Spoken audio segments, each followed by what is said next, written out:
paradigm of absolute control. And that's why we're just out here doing simple things, pointing out that we're meant to be in nature and be natural.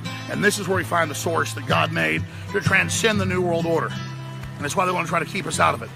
I'm angry. I've had enough of these people. They're a bunch of Christian murderers, scum. They're on giant death factories, keeping babies alive and selling their body parts. What more do you need to know about these people? I go out and face these scum. They literally crawl out from under rocks. They have green looking skin and they run around screaming, we love Satan, we wanna eat babies. I have them on video. Hillary's in the creepy weird sick stuff, man. She sleeps in the same room with that creepy weird woman whose mother wears a hood over her head. What the hell? That woman number one is ugly. Imagine how bad she smells, man. I'm told her and Obama just stink. Obama and Hillary both smell like sulfur.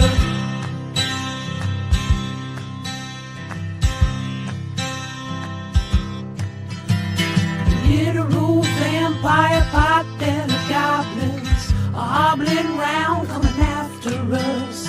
My spirit gets close to that evil and I feel it go.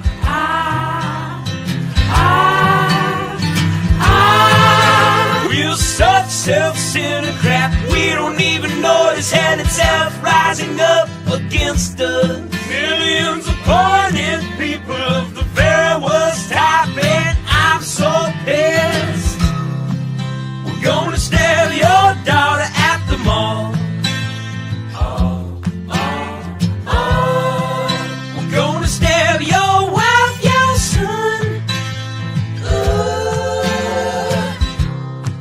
We're gonna stab you with a butcher knife, and then the police chief is gonna say, we love our Somalis, we love our Muslims. Oh, they're so good, oh, they're so sweet. I was watching Fox News as I worked out this morning.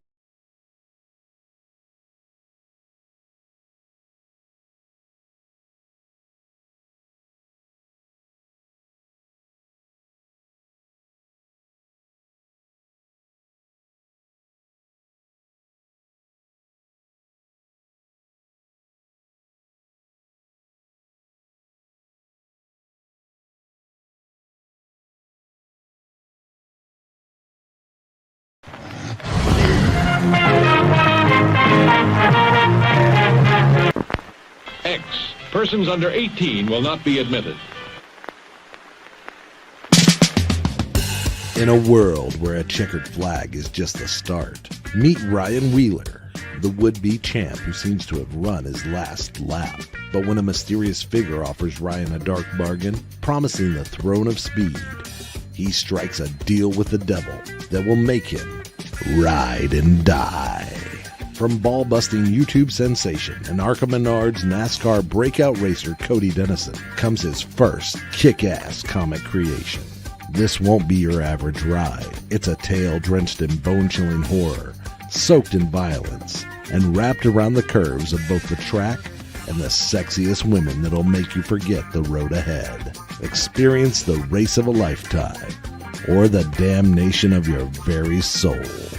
Will Ryan outrun his demons, or will he burn in the fiery pits of hell? Don't miss out. Get Cody across the finish line. Back Ride and Die on Indiegogo.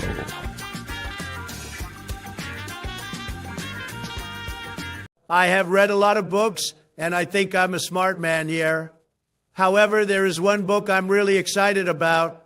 It's one coming out soon, and it will blow you all away. The book is called Ride and Die. It's about some race car driver and some big titty demons. My good friend Cody Ake Camelot 331 wrote it, and it is amazing. You should all go back it on Indiegogo, just like I have.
You're finally woke.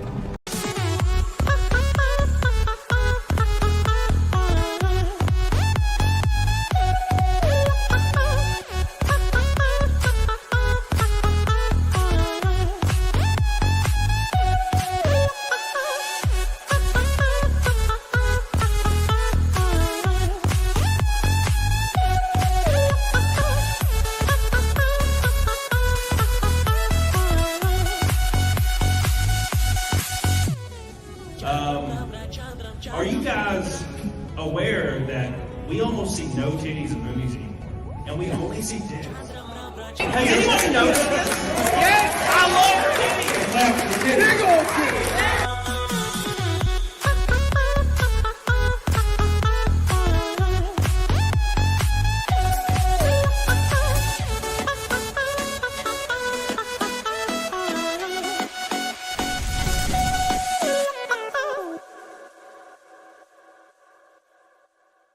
My damn mic arm's just far too short, boys. It's very sturdy, though, but it's far too short. Welcome to the sub 100 damn era saga of the CAMELcast. How you guys doing? Hope you're going to do doing good. Big Mike's here. Hey, Sarah Disud. How you doing? Hope you're doing well. I know Ashley's here. Malty's here. Junebug's here. Why so painful? Over the Twitch chat. That's everybody. Hey, how you guys doing? Hope you're doing well. I scrolled up a little bit. How you doing, Billy? Hope you're doing well. Man, we got a lot to talk about today. We're going to talk about the some GameStop drama, some YouTuber drama. I'm going to go really, really hard on anime being absolute trash because a lot of people are talking about anime right now, and I'm kind of over it. And the reason I'm over it, I'll get into it. I'll get into it here shortly. And then there's, of course, Superman. I could give 2 shits about superhero movies. 2 shits. Like literally less than 2 shits, probably, actually. What's up, Justin? How you doing, man? What's up, Alex Ramsey? Hope you guys are doing well. You have to believe, Billy. Oh my God. You're allowed to have the wrong opinion. Yeah, it's just, bro, like, if we're talking about anime, dude, it's like consuming a piece of media and it's all almost the exact same. And the only time it stands out is like the most popular animes, and that's why they stand out. It's because they're the most popular anime. It's like, bro, God, it's cringe, man. All right, Billy, real quick with it's going next gonna be hard probably from here on out, because it looks like officially finally. Now, look, we had a long ass run. We got to be very proud. I'm very proud that we had 6 years. For some reason, 6 years, and the algorithm was like, you're pretty cool with streaming, and it's finally just flipped the button off. It's fucking over. So, but we did it. We got 6 years. That's a long time. It's longer than a lot of people can say without having to.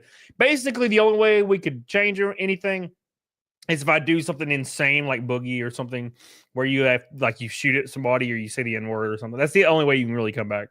And I'm just not interested in doing all that. So big shout out to Billy for the $100 super chat. I love you, dude. Appreciate you.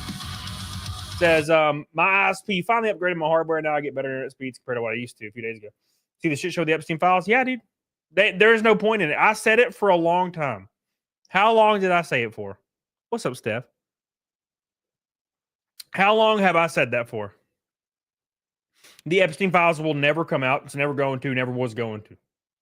Because it implicates too many people, right? There's too many people on the right, too many people on the left, too many people center, too many celebrities, too many producers, there's just too many people it implicates. So it's over. You're not going to be able to, it'll never come out, never will, never. Dude, it's just not going to happen. Never thought it would. So thank you, Billy. I appreciate that. $100 super chat. A pink boy away from a rainbow knight and a blue boy. Look at that. That fast. I appreciate you guys. I really, really, really do. Get the hell on it. What's up, shit so sweets? How you doing, baby? It's Camel. It's Camel. A shadow of my former self. Thank you, Billy. I appreciate you, dude. Holy Ozone says, hey, brother. Pretty damn excited about the next race. Dude, me too. It has been far too long since I've been in a race car. Like over a month. So I'm very excited to go to Indy and go in circles, man. 40 likes till 100. That's a record. It's a fucking record this early. Jesus. Thank you, Holy. I love you. I appreciate you. Mr. Rob, I can't wait to see you, dude. What's up, Chris Olin? How you doing, man? Welcome to the show, dude. Ashley, get your butt on screen. Start the show. Like the stream. Hope you're doing well, Ashley. Appreciate you. we're sharing in some of the same camaraderie right now.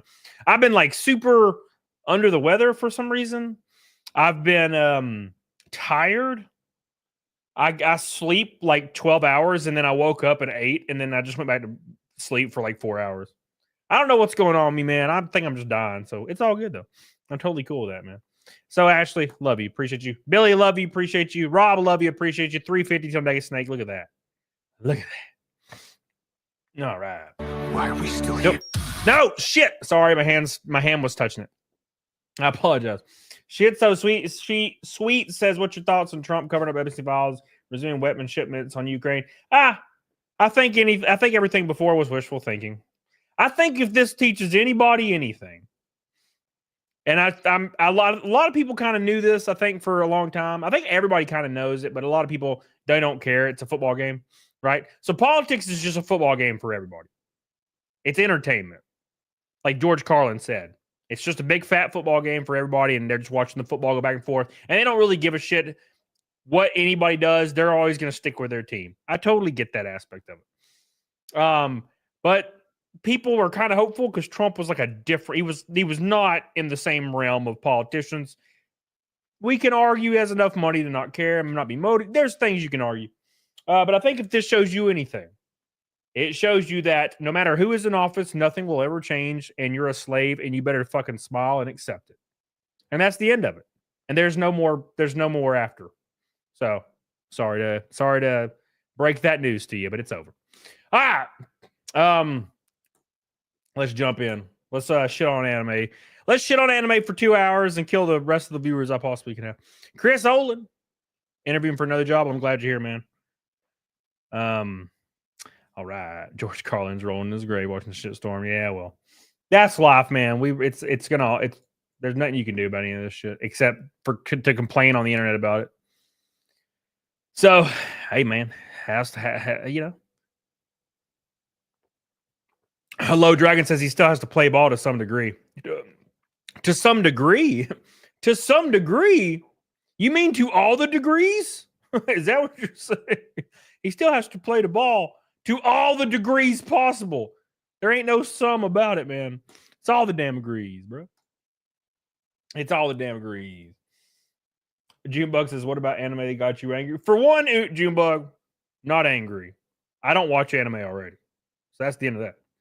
Two, nothing has got me. I just wanted to talk about it because I saw an article about something that was, yeah, it's kind of weird and alarming. You know? So we'll see what happens. We'll talk about it if we can hit 100 likes. I don't know. We'll see. Your takes on anime are bad. Well, that's because like I'll explain before we start really getting into it. If you get angry at anime takes, it's because you're one of those people that like use anime as a personality trait, kind of like somehow people use politics as a personality trait, or a certain sport like football as a personality trait, or golf as a personality trait, or gym culture as a personality trait. You find a thing, and then another person you know likes it. So you're like, oh, fuck, this is me now. I'm just anime guy. I'm an anime guy. And I know everything about anime and every type of anime and every anime that's ever existed. I know the good, the bad, the middle, and everything in between. And I'm like sitting over here on the outside looking in. And I'm like, that's not a personality trait.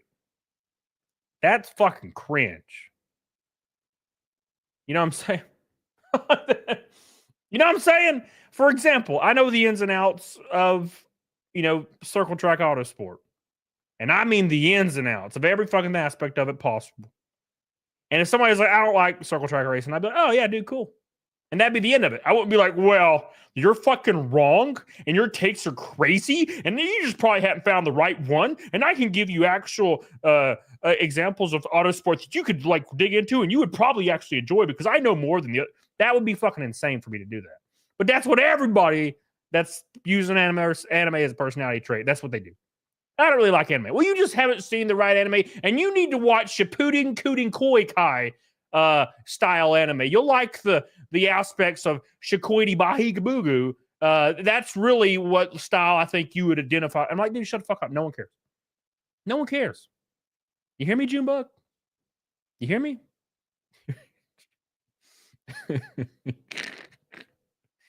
All right. Oh my god. Patrick Williams. Look at all these super chats and literally my lowest viewership since like 2018. Before I started streaming. Oh my god, so friendly. Hey, Patrick Williamson with a damn pink boy. We're a blue away from a rainbow night. Says, what's up, Cody? Another top 10 coming. I doubt it. I doubt it. Dude, Truck Series is way harder. Everybody's fast. In Arca, if you just survive, you're like 11th. You know, and you don't have to be fast. In Truck Series, you got to be fast and survive to finish 20th. You know what I'm saying? So it's crazy. All right. Thank you, Patrick. I love you, dude. I appreciate you. Patrick Williamson coming in with a pink boy. He's the man. I appreciate you so much. 20 likes until 100, and then I can finally just fucking jump out the window. Thank you, Patrick. Appreciate you. Patrick's the man. He put me in those kind of people groups. Junebug, I can scroll up right now, and I'm pretty sure you recommended an anime that's called Shikapook Bagabooga style of anime, and you'll like it. That you're the guy. You're the guy. Junebug, it's okay. It's okay to be the guy. You don't have to be angry. I love you. Thank you, Patrick. I appreciate you. Irakias, what's up, buddy? We're barely scraping over 100. Irakias, so I appreciate you. I love you, man. I appreciate you. The issue is I'm not talking about Epstein, and I'm not involved in drama, so you're pretty much fucked at the end of the day if you're not in one of those two categories. Or a panel show. I'm just so tired of panel shows, and you pretty much have to do a panel show, or you're fucked in viewership too. So, Patrick, I love you, dude. Appreciate you. Oh my gosh, it's Mr. Austin from Southeast Gaming Shit. I assume it's Austin. I just assume it's Austin. How you doing, man? I hope you're doing well, dude. I hope my boy's doing well. I'm literally looking forward to it, man. I'm looking forward to it. Really am, man. I'm looking forward to it so hard because I have not really left the house and done anything in so long, man. I'm just looking forward to getting out and seeing some peeps and hanging out and feeling the love, you know, man. Feeling the love. So, looking forward to it. Don't forget, it's in like, what, a week? July 18th through the 20th. We're going to be in South Carolina, Greenville for the Southeast Game Exchange, you know. But we'll see, man. Look, it's Junebug's like I didn't do what you said. I scrolled up and you literally said that's true for isekai animes and the slice of life comedy anime. I don't know what the fuck. I see you said a thing. You named an anime by like name or style. Isekai. What the hell does that mean? What does that mean, Junebug? I'm a white dude from Alabama. What does isekai anime mean? You can't just throw shit out there like that. You spraying Randy Couture Sparkle? I did not. What the hell? Oh, Chris Owen, we ain't trying to die. Ain't trying to die. Good news, Austin. The truck is ready to go. I just got to pick it up. So, hey, man. It means you die and get sent to another world. Oh my God, I hate you guys and I hate anime so much. Shut your mouth in the chat, please. I'm done with it. I'm done with your shit in the chat. Literally, I'm like, I don't know what isekai is, and everybody starts commenting. By the way, all of you are like fucking fat white dudes like me, and you're all commenting, yeah, isekai is when you die and you get sent to another world, bro. Stop! I already hate you more than you can imagine. I already hate you. Stop! No! No! Tomahawk, no!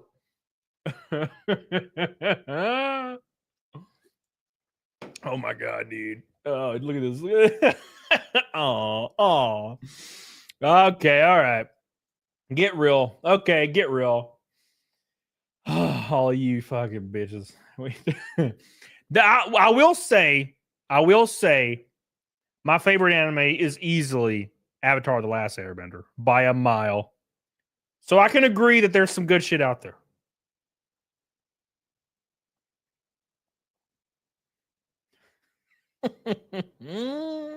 What?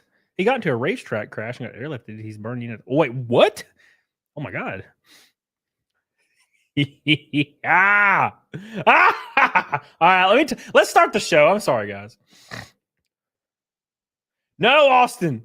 No, Austin. Don't do it. Go back. Come back to the light, Austin. Come back, Austin. No. Don't do it, please. No, you don't want to understand, bro. You don't understand. All right. I mean, I think Cowboy Bebop's pretty good. Ah, that's different. That's different. What's up, a silent caster? How you doing, man? I'm not too far in. Don't. I'll save you. We'll drink beer together and roll off. It'll be fine. We're gonna go back. We're gonna drink beer and turn on football. And I don't even like football. Scaly. All right, let's talk about some shit. I appreciate you guys so much for all your love and support. 310 until Nugget Snake. $310 until we peel off the shirt and show the boobies. I have not shaved in weeks, so I am so furry. Like, it is redonkulous. It's starting to curl and shit. Space Dandy, Ghost and Shell, Panty and Stocking. These are peak anime I bet you never saw. For one, all that's lame. And two, I've seen Ghost and Shell. You like Parasite, baby. Don't you join this, Trevin. Don't start with me, Trevin. I'm trying to feel good about life. Don't. Please, Trevin, don't do this to me. I don't have many friends, Trevin. Stop. A bridge. Look at you guys. Everybody in the chat is just talking about anime. This was not what I wanted. I'm trying to have a good stream, and you guys are hijacking my stream, talking about bullshit I don't want to hear about. Sass Scratch says, why you keep crashing next? Dude, I had a dream last night that I wrecked the fuck out of something. I don't remember what it was. It's called PTSD, man. You know? It's called PTSD. Dude, sometimes it's hard. Sometimes it's hard, man. You just gotta hit shit. Razzle dazzle. Now that's fucking 10 out of 10 right there. Oh, remember when people were freaking out about that? That was the funniest shit I've ever seen. No, look. I know I'm trolling a little, and also I know like anime, whatever.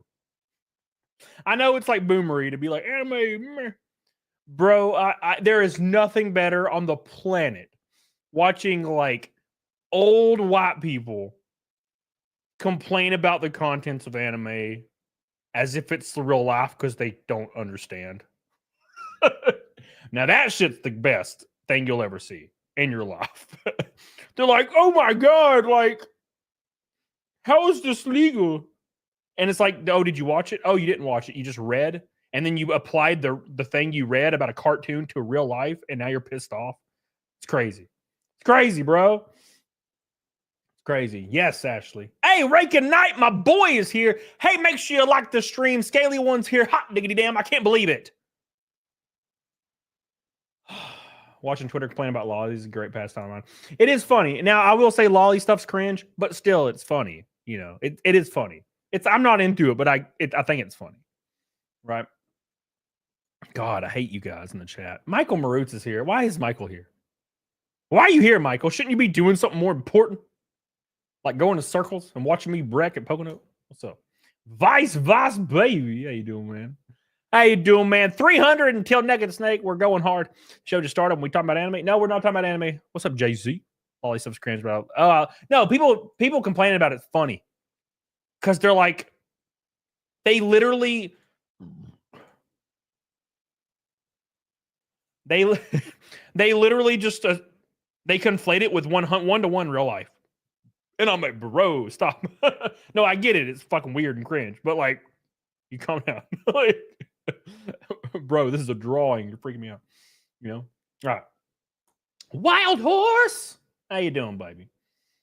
Wild Horse. Where you been? Holy hell, Wild Horse. I feel like it's been like a year and a half. That's probably not right. That's probably not right. It's in you can't talk about it anyway. All right, hold on. Let's start the show, guys. I'm sorry. I'm getting taken aback by all the cringe in the chat. Okay. I'm getting taken aback by the cringe. Okay. Show us on the Master Chief doll. All of you love anime? Like all of you? How is this possible? I thought somebody would be on my side. Damn. This sucks. This is not going how I planned it. I apologize. Whoops. No, I thought somebody would be cool. No, but you're all losers. All of you. Hell yeah. Real Wade, thank God. What's up? It's because you're wrong. No, every anime is the same. Here, dude, look, I'm so tired of turning on a freaking anime about a character, and I'm so excited, and it's actually legitimately good. And then it gets to season 2, and it's no longer about that character anymore, and it's about all these other random bullshit characters for the next 5 seasons. And you see the main character once a season. Fuck that nonsense. I don't know how you guys do it. B-Stars. Fucking loved B-Stars. Season 1 of B-Stars, I was like, please destroy the bunny. This is the greatest shit I've ever watched. I love this. Season 2, guess what? You see the wolf guy twice, and then it's like a bunch of bullshit random characters no one cares about. Wow. I'm never watching that again. One Punch Man. Season 1, some of the best stuff I've ever watched. I was like, this is awesome, dude. I'm loving this. Season 2, oh, guess what? You see One Punch Man twice. Enjoy. But here's all these other characters that you care nothing about. And then One Punch Man comes in the last episode and hits a guy and walks out. Lame. Lame. It's called One Punch Man. Not One Punch Man, kind of, not really. You know what I'm saying? That's why I can watch, that's why I like Dragon Ball, because Goku was just the main focus. And I don't even like Goku. I'm a Vegeta dude. Okay? I'm a Vegeta bro. I stand for Vegeta. And it was still about Goku all the time, and I appreciate it because I liked it, you know? So I can watch that. Another great example, Inuyasha. It's always about Inuyasha and Kagome and Moroku. It's never about, oh, look at an entire episode about Sisama. Who the hell is it? No one knows. Don't talk about him. Fuck him. Cowboy Bebop, Spock's always there. You know what I'm saying? Does that make sense? That's a girl show. What's a girl show? Scaly 1 cracked a tooth. Had to have it ripped out. Laughing hurts, but it's worth it. Damn. Hot diggity damn. Jesus. Thank you, Scaly. $2.90 to Naked Snake already. Damn, we're closing in. Thank you, Scaly. I appreciate that, buddy. You son of a... Bram Montana says, I watched NASCAR for Rex. Cody's been a godsend. Oh, I thought we were friends, man. Austin says, at least all the anime that I've seen so far avoids the agenda message at Room today. Oh, well, that you're not going to really see that much in anime too much. Because Japanese people are Japanese, and that's the end of it. The end of the story, you know? We're Japanese. So when you race next, Steph, I race in 2 weeks at IRP, Indianapolis. It's going to be fun. I'm looking for some sponsorship, small sponsorship to come on board with me. So if you're wanting to get involved, make sure you DM me. When I say small, it's way cheaper than you think. It's not like 25 grand. That would be insane. I'm not even a tenth of that shit. Thank you, Steph. Love you. All right. First on the agenda today is our beautiful, beautiful friends over at GameStop. Gosh, man. What a bunch of bitches. So GameStop's really, really trying hard to kind of get on the meme train, right? And you're seeing a lot of companies do this. So a lot of companies were relying on the old ways of marketing, whether it be tweeting about whatever or posting about sales, or don't worry, we will DM you if you have a problem with your order, stuff like that. But that kind of PR doesn't really work anymore. Canceling people doesn't really work anymore. Look at my most previous videos. But that being said, a lot of companies are trying to get on the meme train. So they're trying to go viral with memes. GameStop's at the forefront of that right now. They are going harder than everyone else by a mile. Well, a few weeks ago, there was a Switch 2 launch, and GameStop was stapling Switch 2s with a stapler and destroying the screens on the Switches. Shocking, right? Why anybody would staple a box is beyond me. It's crazy, but that's beside the point. They started memeing about it, and now they even launched another meme to try to raise some money. And I don't know, man. I don't like the fake meme culture. You know what I'm saying? The fake meme culture, trying to fit in with the kids. It just reminds me of the meme where it says, hello, fellow children. That's what it feels like when a company is trying to get in on the memes. But that being said, check this out right here. It jumps right into this. So it says, GameStop is selling the iconic Switch 2 Staplegate stapler in a charity auction. The stapler is responsible for damaging several Nintendo Switch 2 consoles on launch day, and it's now being auctioned off by GameStop with all the proceeds going to the Children's Miracle Network hospitals, which that's a good thing. It's going to hospitals, but they're using this previous meme to go about doing. The Nintendo Switch 2 marked the highly anticipated follow-up to Nintendo's massively successful hybrid console featuring upgraded graphics and whatnot. GameStop, one of the key retailers handling the Switch 2 release, faced unexpected backlash when reports began circling that some customers received consoles with staple marks on the screen. And I got to speak a little bit about the culture of this whole situation. So going back to what I said earlier about getting in on the memes, companies can actually do the most heinous things ever in history when it comes to workers' rights in whatever country, but usually the West. They can fire pregnant women. They can give them absolutely no leave. They can delete their PTO. They can lie to them. They can make you work off the clock. They can assault you. They can assault women. It does not matter. The company can endorse it publicly. No one really cares. People will be pissed for a second. But as soon as they post a meme, everybody loses their mind and suddenly they support the company again. And that's kind of the culture we're in right now. People can like stab babies and then make a meme a day later and they're totally good. Memes save careers, apparently. It's all about the meme. It's all about the meme.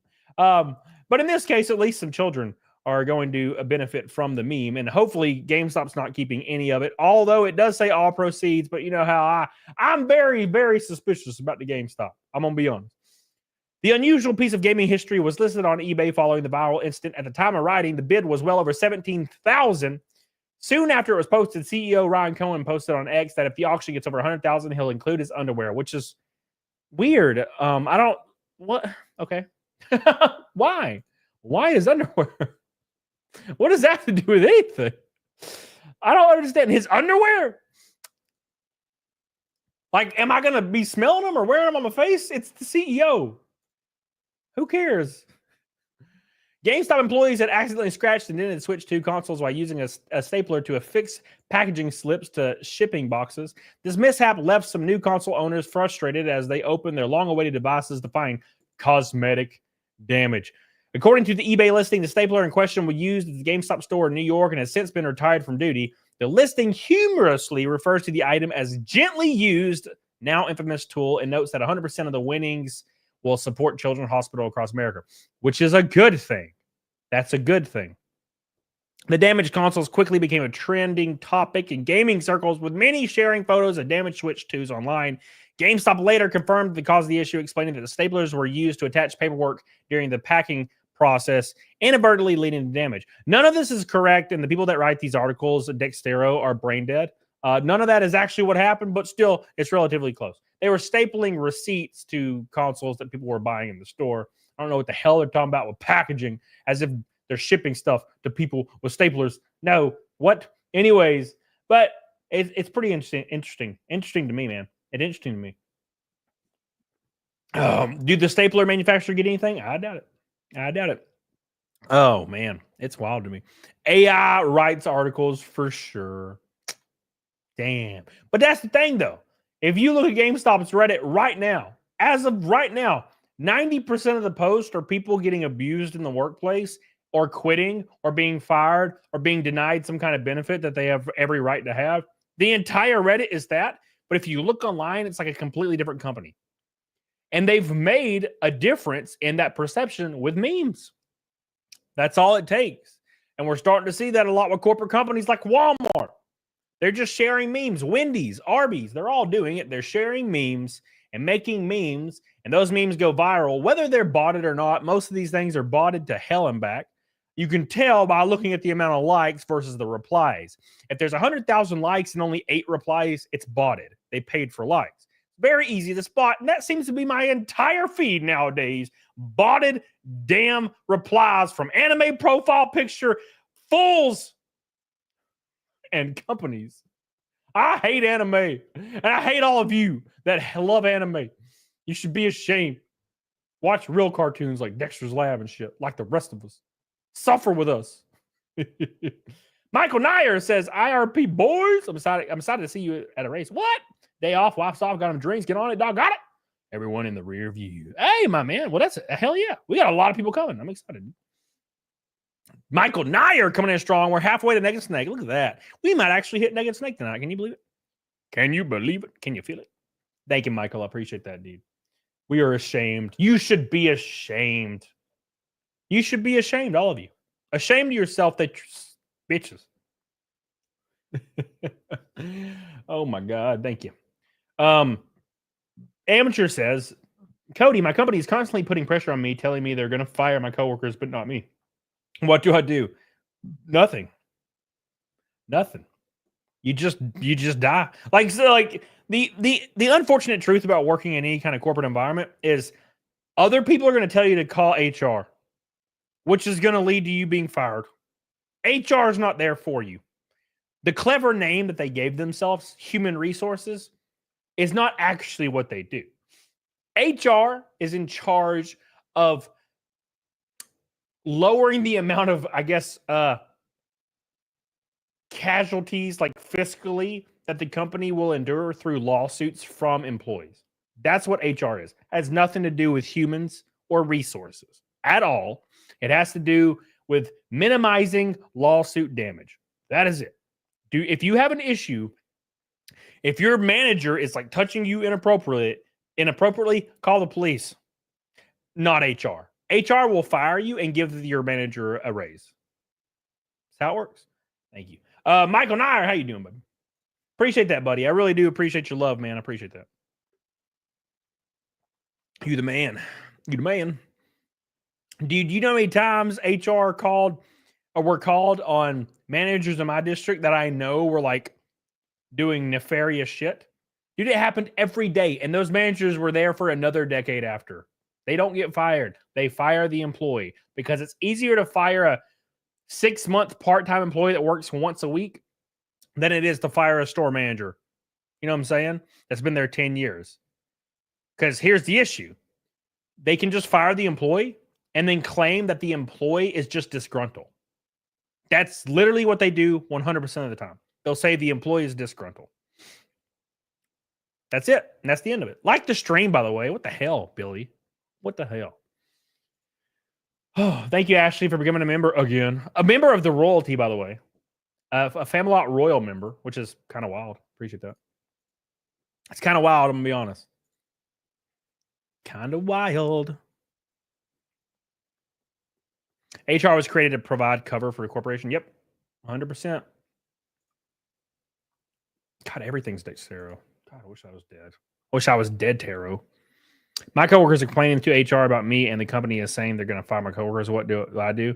They're complaining to HR about you. It depends on what the allegations are, man. So if the allegations and the proof of the allegations are extreme enough, they will cut you loose. It just depends. They weigh their options. And it's usually easier to get rid of part-time associates because of those options. Because there's usually no evidence of anything. So they'll just fire the employee. But if there's like a ton of evidence of you doing something really nefarious, yeah, you're fucked. Because it's all about lawsuits. That's what it's about. And yeah, that's the most important thing. 12 Cents has agreed HR once eliminated my position and moved it to another country because it was cheaper. Joke's on them. I made double 2 weeks later at a better joint. I quit jobs now. They don't quit me. Yeah, 2 weeks notice. They can go kill themselves. I'm not about that. In Minecraft, obviously. Corporations can't really kill themselves. But you know what I'm saying? Like 2 weeks notice.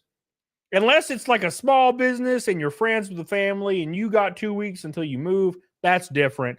But you don't do a 2 week notice because they're not required to give you a 2 week notice when they're going to fire you for no reason. So you don't need to. If they're not held to the same standard of a human being, why should I be held to a higher standard than a corporation? No, eat my ass. I will quit and tell you to eat my ass. No, that's what happened to me at GameStop, man. I left GameStop 12 Cents, and I had a job making double a month later. Double. Easy. Almost triple, actually. Thank you, 12 Cents. We love you, baby. I love you. I appreciate you. He is saying I'm too hard on my coworkers. What the company is saying, my coworkers are slacking. You're too hard on your coworkers? I don't think you have anything to worry about, dude. If that's it, you're a little demanding of their jobs. Yeah, you're fine. I have seen employees touch female employees on camera and not get fired, bro. Now, granted, maybe the environment's a little different now, but I don't know. Sucks dick. Hell yeah, dude. Intimidator, how's it going tonight? When I first got into anime, I was in high school. I knew, like with NASCAR, everybody was into it like me, and I just simply went about my day as usual. Yeah, I will. Anime's trash, Intimidator. No, that's the thing, Intimidator. A lot of people like anime versus, NASCAR being specific. Anime is huge. Like huge. Anime is bigger than every sport. Easily. But it's trash. And y'all should be ashamed. And the reason I think this is because I think that the average person is the average person, right? So the average person is of average intelligence. Okay? And a lot of anime is like shiny buttons and moving pictures. Right? And I think that's like the most appealing part about anime. Is because anime is way different when it comes to live action film. It's very stylized in the way it moves. And it's really cool the first time you see it. But like the 1 millionth time I see it, I'm like, okay, who cares? Right? It's all people that they've been copying each other since the 90s. And they just copy every single art style is almost identical. Right? It's like the Bean Mouth in Pixar. Like every Pixar movie has the exact same art style. That's kind of how I see anime now. But anime does it with like story tropes and everything. And I'm just like, I'm over it. You know what I'm saying? I'm over it. And I think that's what it is. It's like of people of average intelligence, there's a lot of them, right? Because it's the average. They're all occupying that space. That's what it is, Intimidator. Y'all are just dumb.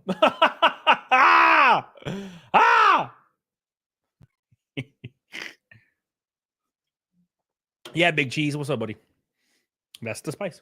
1-2 cents says anime is trash. Here's $10 more to tell you I want my $10 back. I doubt it. No refunds. I'm like Bernie Sanders, bro. You ain't getting nothing back. You ain't getting nothing back, Bernie. No 1-2 cents. No. So the amount of people that watch anime, boys, is staggering. 50% of people watch anime on Netflix. 50%. Can you imagine? Let's just apply that to like every media, right? Obviously, basic cable, we're not going to have that. But let's apply that to every media. And let's just assume there's like 1 billion people watching media. That means 500 million people are watching anime. That's just too much. That's just too damn much, man. That's far too much. And I kind of relate it to Ari Aster syndrome, right? Or the Gothic trend in 2003, right? Like 98, 2003, something like that. I related all to that shit. And here's what I mean by that. Everybody has infiltrated the hobby, but people still, when they entered the hobby, were seeing themselves as different. Different is better, by the way. So when you see yourself as different than everybody else, you assume you're better, right? Well, at least I'm different, right? I'm different, which implies better, right? So that being said, it's like Ari Aster syndrome. Everybody is like, I watch anime, right? But everybody does. See, that's the issue. Is when I was in like high school or just out of high school, I remember that was like a big thing that people would, I watched the fuck out of anime. Like I'm a big fan of anime, right? And I'm like, I didn't fucking ask about you know what I'm saying? It just came out of nowhere. And it's because it's like, oh, like there's this media that I consume that's different than anything that you consume. I'm different. You're not different. I'm different, right? But now here's the issue. Everybody watches it now. Literally half of all people watch anime now. So you are no longer different. You're everybody now. So like, does that still apply? It's the reason why people like Midsummer, the Ari Aster film. It's freaking terrible. But people like it because they're being contrarians. Because they're like, well, it makes you think. And I'm like, no, it doesn't. Well, you didn't get the metaphor. I'm like, I did get the metaphor. What are you talking about? Well, you didn't understand that it was really cool that it was contrasted with bright colors in a horror film. And I'm like, that was the first thing I noticed, and it's not cool. It's like, well, you just don't get the pacing and how it's droning and how it makes you uncomfortable. I'm like, Stanley Kubrick was the one that came up with that. Okay. And yes, I understand that. I saw that immediately. And they're like, oh, well, you just didn't get it. There is nothing that people love more than to think that they're more intelligent than other people because of the media they consume. Hence why critics give shit nines and tens when it's weird. And like, you have to come up with the ending yourself, you know? Does that make sense? You have to come up with the ending yourself. 1's 2 cents. Here's $10 more. Love you, dude. Appreciate you. Halfway. No, we're past halfway. We're 220 away, boys. Oh my God. Oh my God. Midsummer is a fucking remake of The Wicker Man. Wicker Man. Is that the one with the bees? That's not the one with the bees, right? Not the bees. Not the bees. Not the bees. Thank you. Appreciate you. Amateur says, I actually like my coworkers, but they're not getting the hint that they're about to get laid off if they don't step it up. Try to hint them every day, but they're not taking it seriously. Well, to be fair, it depends, right? So we as a people get really, really pissed when like a guy that's working the register at McDonald's is not taking everything serious.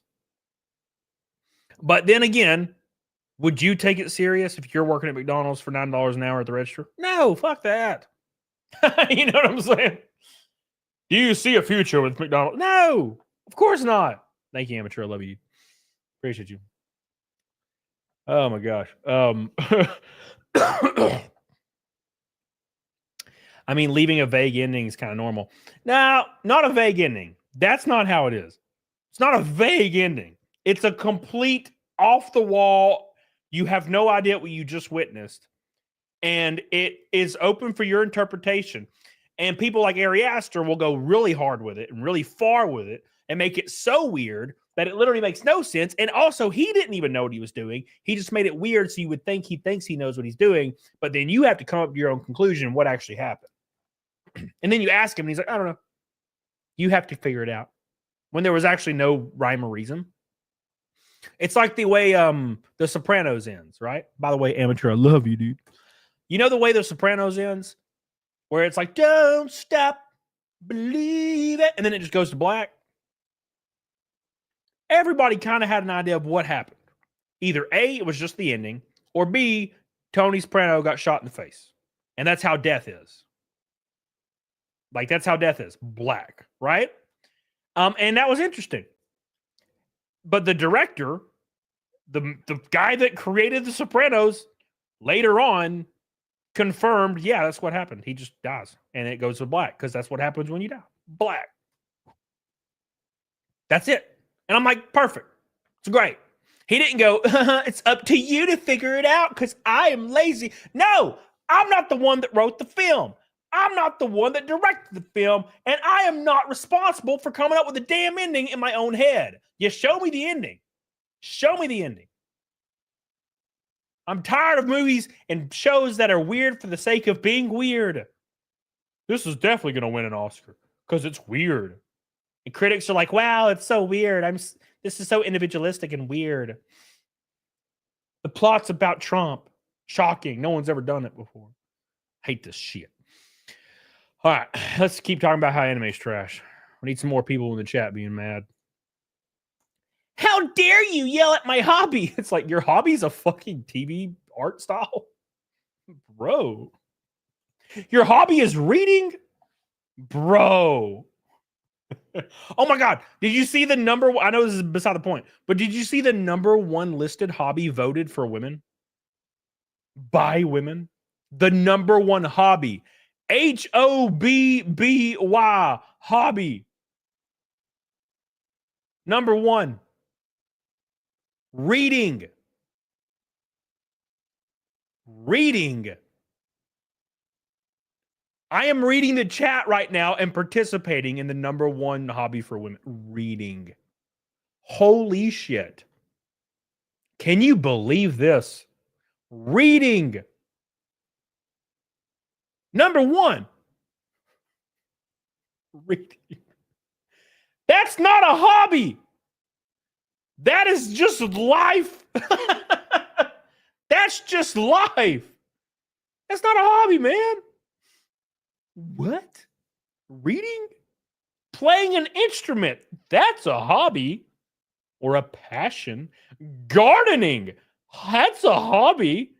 Cooking. That's a hobby. I like to try different recipes and formulate special. That's a hobby. Reading, bro. I doom scroll Twitter. That's like me saying doom scrolling Twitter is my favorite hobby. Oh, by the way, my favorite hobby, everybody in the chat, is breathing. I'm participating in my hobby right now. Breathing. Can't believe it. See, this is why Tinder sucked. This is why Tinder sucked. Because I would be on Tinder matching with all these girls, and I'd hang out with them, and they were soulless husk. Now, granted, look, I understand that men are probably like this as well. But I'm a guy, so I'm talking from my perspective. Every girl, there was no hobbies. They just fucking watched TV. So when you met a girl that did stuff, it was like the craziest shit. Like when I hung out with Hannah, Tiny One Badger, she like painted and she had sketchbooks. Blew my mind. Wow, you do something that's not fucking reading. Can't believe it. You know what I'm saying? It's weird. It's weird when you meet somebody that doesn't understand that thinks that's something that's like not what you just do normally by existing. Like imagine putting in effort into anything, right, Helena? Imagine putting effort into anything in life at all and then calling it a hobby. I walked outside today. It's my favorite hobby, walking down the stairs. Walking from my driveway to my car and starting it, favorite hobby. I mean, I'm required to do it to live, but yeah, it's my favorite hobby. You know, reading is a hobby. I feel like when people tell you reading is a hobby or anime is a hobby, and by the way, lumping in watching movies, it's a hobby. You're probably not that interesting, Helena. You're probably not that interesting. You know what I'm saying? Probably not that interesting. No. It's not that interesting. I read fiction. Yeah. Oh! A hobby to me is something you do for fun and have zero expectations of money or relaxing, engaging activity. No. That's just too loose. That's just too loose. It's like my ex-wife. It's just too. That's a joke, by the way. That's a joke. No, that's just too loose of a definition. That means like walking up and down my stairs if I just enjoyed it was a fucking hobby. That's not a hobby, man. It's just too loose. It's too loose. You know? My favorite hobby is playing pigs. Angry pigs, angry bears, angry birds. Angry birds. Not a hobby. You know what I'm saying? Gaming, not a hobby. Video games, not a hobby, guys. Sorry. You're going to have to put something in. You're going to have to put effort into your life. I'm sorry, guys. Gaming, not a hobby. Sorry. I know you want purpose and you don't want to put in effort, but you got to put in effort. You have to put in effort to have purpose. And if you paint, you have to buy a canvas and you have to get better at it. That's called a hobby. Okay? That's a hobby. Okay? The reason people in the chat are coping so hard right now is because they don't have any passion and they struggle to find purpose. So they just say they already have purpose because their shit they already do is a hobby. I loaded the dishwasher. Fucking hobby, bro.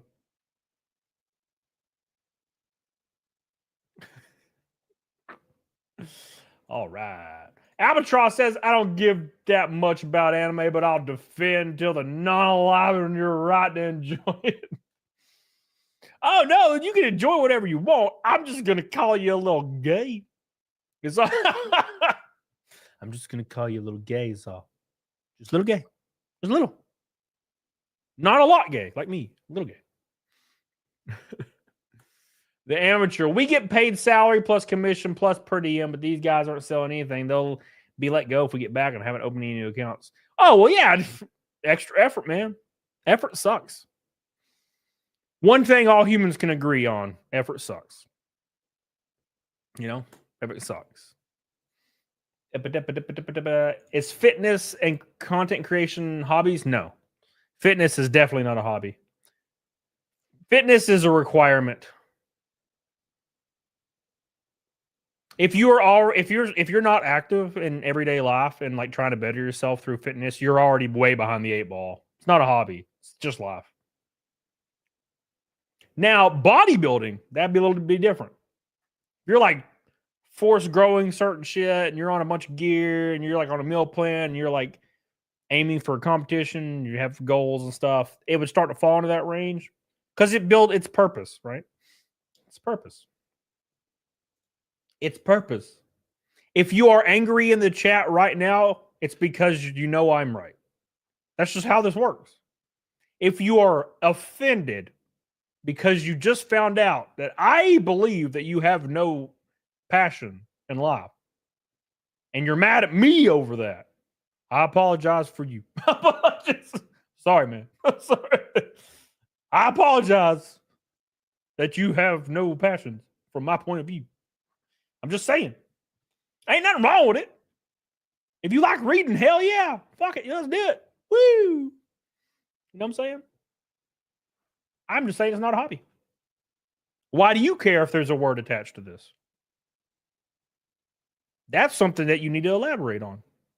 Why is it that you would be frustrated that there's I'm just using a different word for it? It's because one word applies to a sense of purpose and the other doesn't. And people like having to actually learn that they have no sense of purpose, it's terrifying. Right? This is how it is. Bodybuilding is a life if you want to get to a show and not get laughed off stage. That's for damn sure. That's for damn sure. What's up, Chris McGough? Junebug says, I think you're mixing a hobby with a career. No! The fuck? You can write music. You can arrange music. You could paint.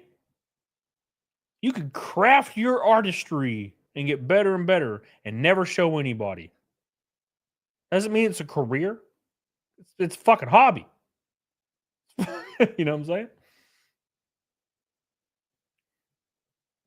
saying? Billy Hatcher, I'd like to collect tech like retro and some modern tech. I'm learning to code for fun. Would you play Rush E? What the fuck's Rush E? What is Rush E? Squib Pro Quo. I'm roasting everybody in chat for being bitches. Yeah. Thank you, Billy Hatcher. I appreciate you. I love you, dude. Rush E. I've heard that. I've heard the name before. I don't remember what it's called. If it's like some crazy over the top thing, yeah, I'm not like that on piano. I'm not like that on piano. I'm just I play normal piano, not crazy. Yeah, I agree, Maldy. Arctic Striker says if hobby shops have remote cars or anything along those lines, micro trains and such considered hobbies. Yep, 100%. Is mayonnaise? Oh! Ah! I ignore Helena. I don't need Helena. When I see your profile picture, I don't read what comes after. I'm sorry. It's just how I'm engineered. It's how I'm engineered in life. $200 away from Naked Snake. Can you feel it? Can you feel it? Yes. Yes. Why bothering to learn and draw and paint when AI is better than the other? We are growing up. We're going through a very strange time in human history. Very strange time. It's kind of upsetting, you know. It's very, very interesting time. I used to build rockets as a kid. Does that mean I'm a rocket scientist? No.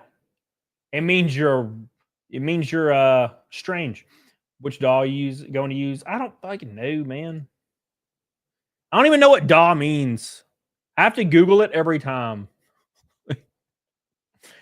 Is it Reaper? I don't know. Just call it something else, man.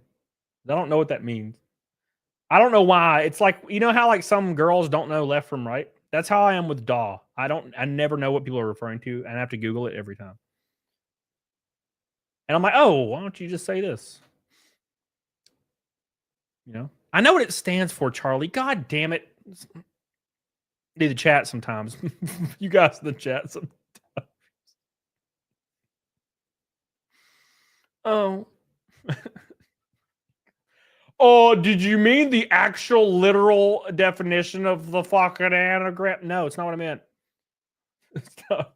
I don't know what it is, literally. Like, I just have my audio interface, and then I have XLR mic or wire going to my SM57s, and I have like a offset cone and a straight on cone. And then I turn my guitar amp up, and then I play music on it, and then I record on like Ableton. Ableton's not on my new setup yet, but I have Ableton. Got Reaper. I used Audacity for 100 years because that's what we started with. So.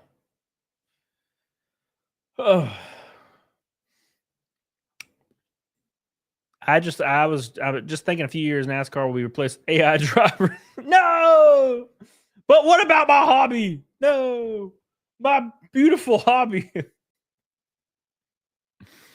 All right, you guys done being mad about reading and shit? You done being mad about considering anime to be your hobby? Damn it. 50% of all people are watching anime now. Can you feel it in your blood? According to a new survey, Netflix is the most popular streaming platform for anime fans across the world. Anime and manga have dramatically risen in popularity over the past 10 years. There's a reason Netflix has pumped out live-action adaptations of One Piece and Cowboy Bebop. Yeah, no thanks. No thanks. For example, when global restrictions hit film and TV production in the U.S., box office dipped 80%, but Japan's anime industry slipped by just 3.5%. And Demon Slayer, the movie, made over 500 million worldwide, bro. Worldwide. Are they going to fail to mention the modern culture and politics, though? Let's be completely honest as to why anime had a big, huge growth in the West. Because when they turn on their new anime, they're not forced to be preached at about sexuality for literally no reason. Look, there's a time and a place, sure, okay, but when I watch Goku come on screen to beat some ass and Vegeta's in front of him, I don't have to worry about one of them being lectured about misgendering each other. That's the difference, bro. I'm telling you right there, that's the difference. Oh my God. How many times have you been watching a show and you're kind of into the show, and then out of nowhere, like two of the main characters who are like bearded guys just start making out? And I'm like, what? And you already know that they're both straight. It's already been established, but for some reason there's like a lot of tension, and then they just start making out, and you're like, hold on. What happened just now? Like, you know what I'm saying? Doesn't feel real. What show was that? Oh, Professor Art. Oh my God. I tried to watch this show recently called, I think it's called Penny Dreadful. I think it was called Penny Dreadful. I started watching it like a month ago. And I got to like episode 5 and I was like, yeah, I can't watch this show. because it was like overtly like and I'm not just talking about like dude stuff, that's whatever. But like there was like an overt over the top like weird sex scene like every 4 minutes, which is all right, I guess. But the guy would be completely butt naked with his ass cheeks out, and the lady would be in like a Victorian gown, and you would never even see a left titty unless it was a no-name character. Then you may see the left titty. It could not be a main character girl. But every dude character, you saw their ass like every episode 8 times. Like the dude just gets naked and the chicks are in Victorian giant dresses, like engaging in the sexual act every 4 minutes. And I'm like, okay.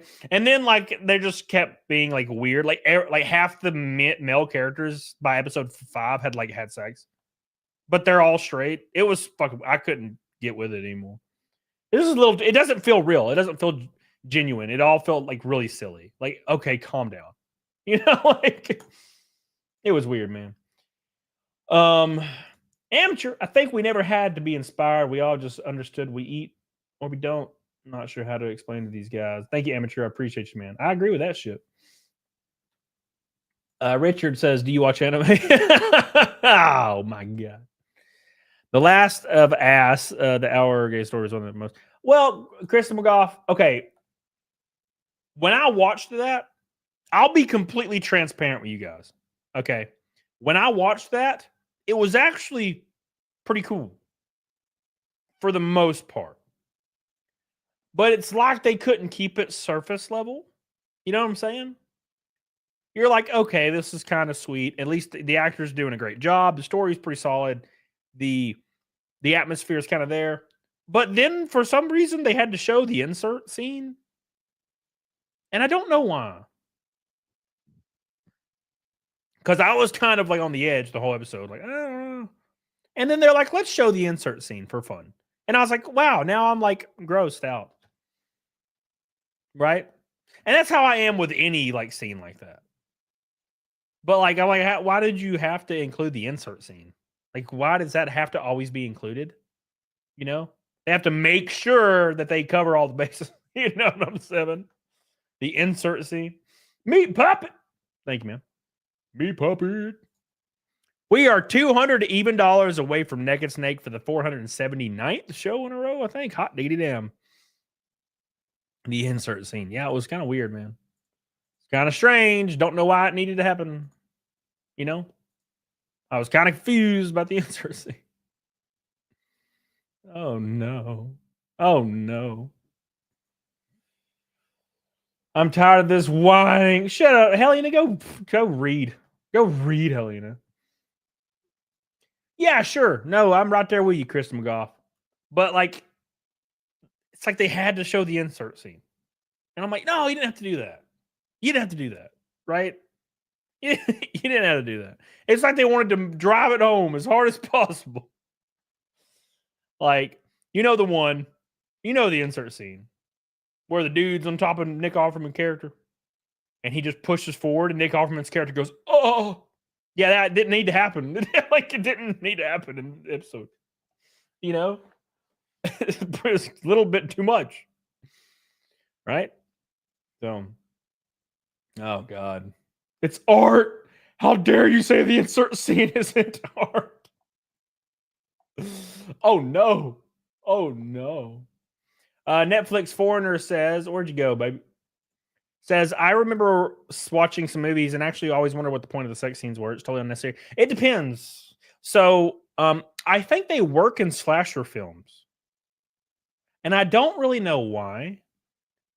But I think they work well in slasher films because there's like a weird contrast with this high, like you're experiencing the sexual high, and then you die. You know what I'm saying? It's the opposite of finishing.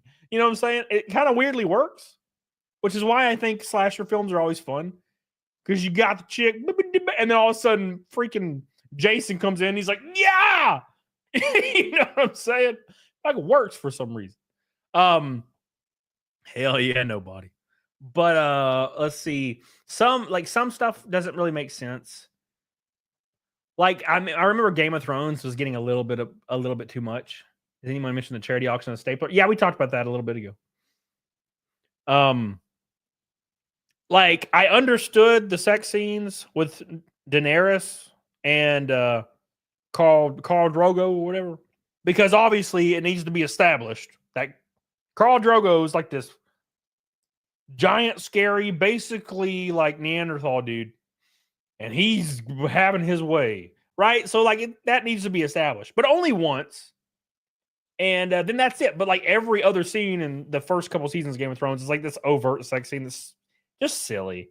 And I'm like, okay, I get it. You know, it was still a great show though. It's a great show. The point is boobs. Yeah, we love boobs. Everybody loves boobs. Yeah, Netflix foreigner. Yeah, it depends. There's a lot of TV shows that are like that. That it doesn't fit. It just doesn't fit. For example, The Room. Like that's a perfect example. Now, granted, I love the sex scenes in The Room because they're funny, but that's a good example, almost satirically, of how Hollywood is, right? First Game of Thrones was not before Hollywood. Now, let's be fair, Gordo. Game of Thrones had everything. Let's be completely fair. Game of Thrones had like boobies, ass, everything. They don't do that stuff anymore in film. That is not a thing anymore. Try watching The Boys. You'll see about 10 flaccid penises per episode. Also asses. But every time it shows a woman, it's her collarbones up. Collarbones up. And every time you see a male, it's like their flaccid penis on screen for 30 seconds, flopping and shit. Now look, that's neither here nor there, but like, why is it like that? Why is it like that? Very weird. We talking about The Room with Brie Larson? I don't know. We're talking about the Room with Tommy Wiseau. The Boys is not as good as everybody wants it to be. The Boys was really good for like a couple seasons, and then it got real bad really fast. It turned into a Trump is evil show like overnight. Like I watched a season, and it was the season that was going into Trump is evil. Like this, it was the season that was transitioning into Trump is bad guy, and I'm like, oh great, they're basically making Homelander Trump. And everybody was like, their favorite character was Homelander. So the writers had to come out and say that they were ashamed of fans liking Homelander. Because he's actually bad. And you shouldn't like him. He's bad guy. You know, it's kind of like the same thing with Joker. When the first Joker movie came out, everybody really, really felt sympathy for like Arthur Fleck or whatever his name was. And the director was really mad because he's like, Arthur Fleck's bad. He's bad guy. He's just corrupted, stupid, evil. And I'm like, okay, but like, he's good. He's a good character. We liked him, you know? So, which season of The Boys has happened? I think it was 3 or 4. Season 3 or 4. Because I liked the first 2 seasons. So Joker sucked. I loved the first Joker. I liked it a lot. It was good. In my opinion. I didn't watch the second one, obviously. Oh, it's going to be a musical? Never watching that. You know? Like Women Loving Spike from Buffy. Oh, I love Spike. I also love Spike. I'm a man and I love Spike. Come on now. Didn't even feature in the last season of Boys. Yeah, I stopped watching it. Whatever season I stopped watching, it was the season where I saw Huey's ass like 30 times, I think. Like the actor's ass cheeks like 30 times. And I think I saw at least 2 or 3 flaccid penises per episode.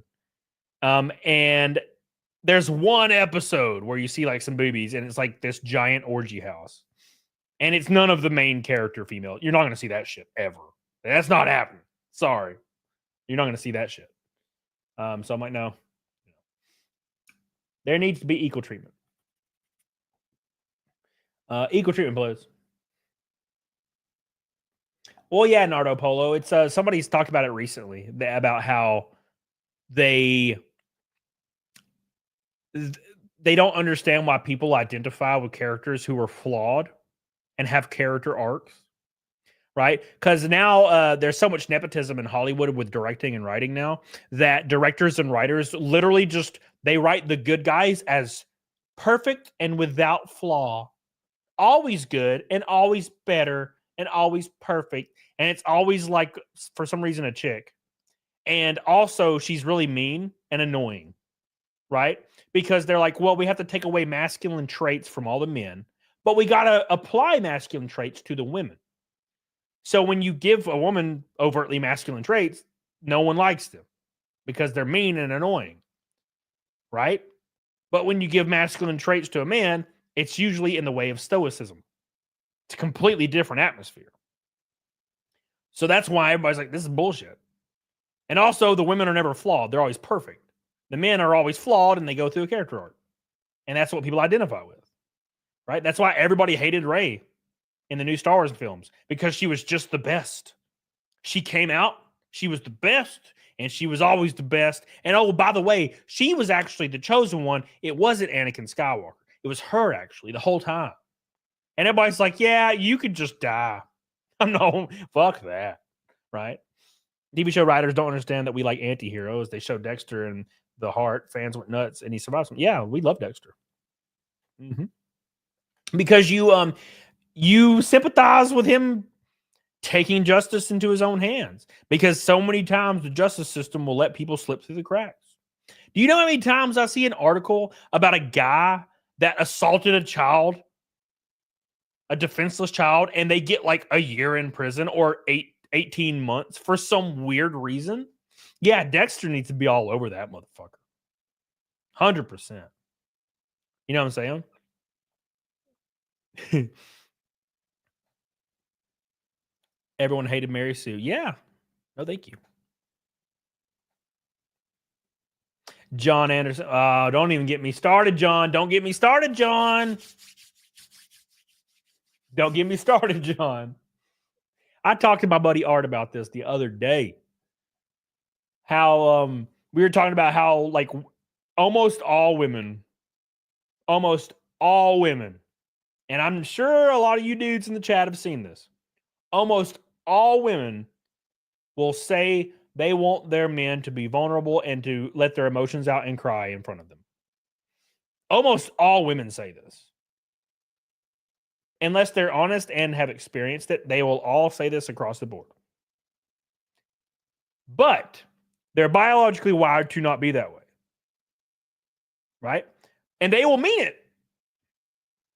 But they don't mean it. No, Riv, they totally mean it. They literally do mean it. They wholeheartedly mean it.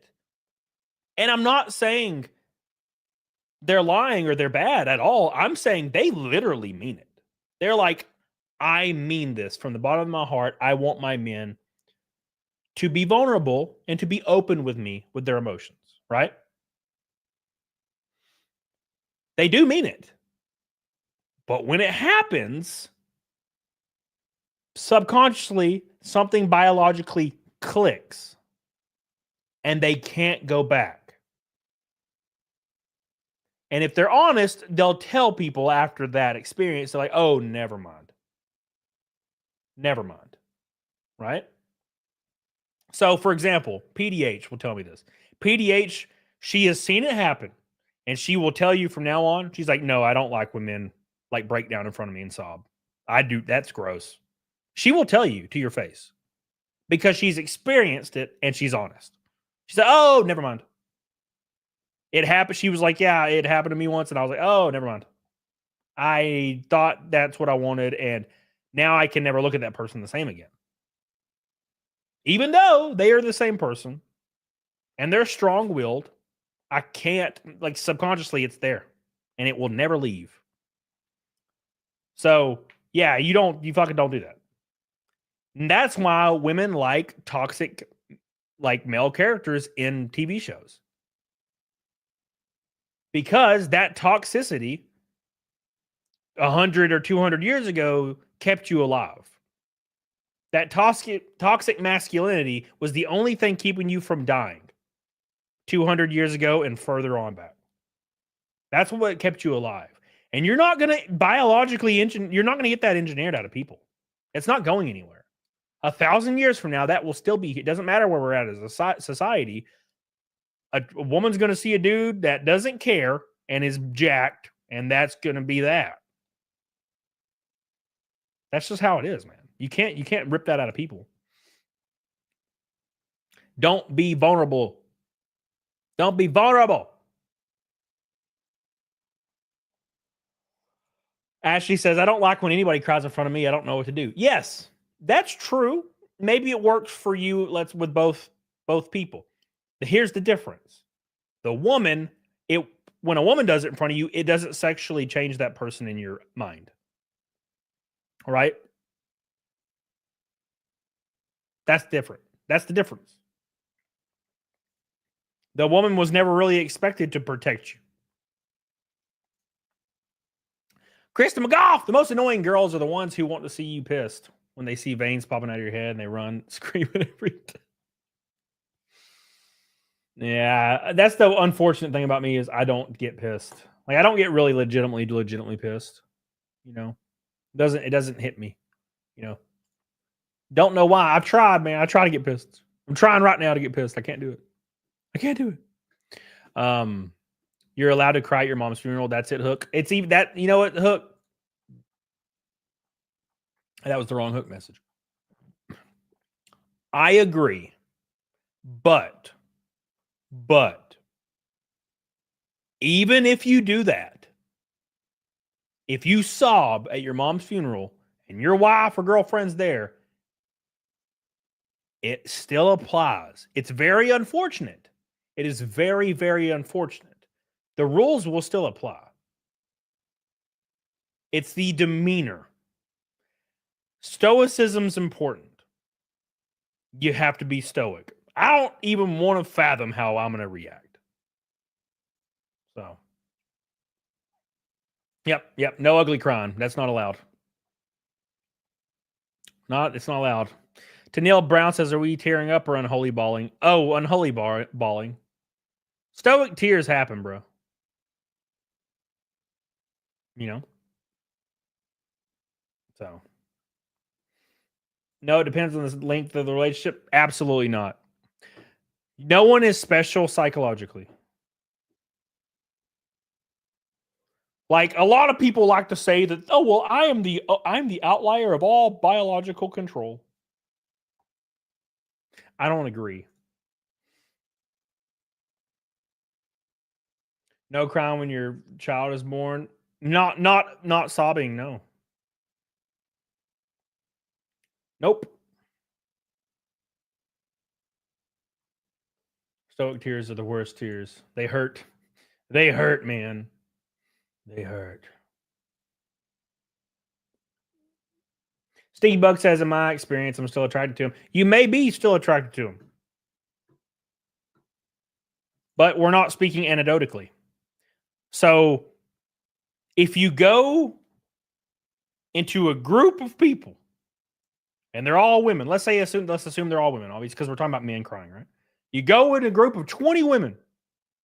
There may be one that won't completely lose their respect for you if you do something like that. The other 19 will. And that's what we're speaking to, right? We're speaking to the fact that your girlfriend may tell you that. Is she the one or is she one of the 19? I'm not risking that. Fuck that. You know what I'm saying? Beep, beep, beep, beep, beep, beep, beep,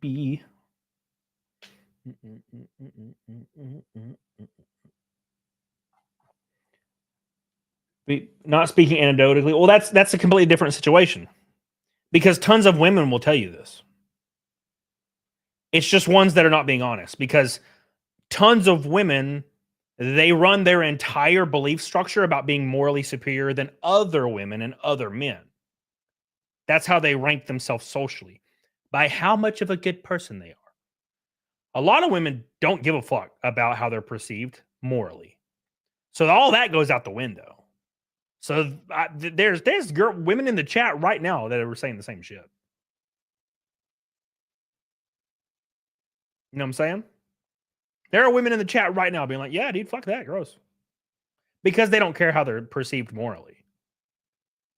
If you're in a relationship with a man and he sobs over like some spilt milk, like a little baby, and you claim you love it and you love when he cries, you are trying to appear morally superior than other people that don't pretend to not be changed by their biological fucking makeup.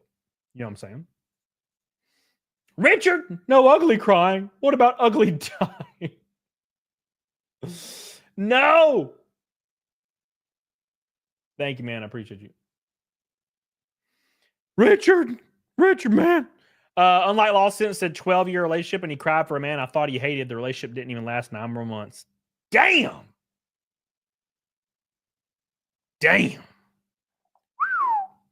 No crime while you're bleeding out. Nope. Absolutely not. No. It is not allowed. Big Mike! Message to young dudes here. Make your mistakes. Do dumb shit in your early 20s and learn from it. Don't be afraid to be stupid if you actually learn the lesson. Yep. Don't carry it into your 30s, though.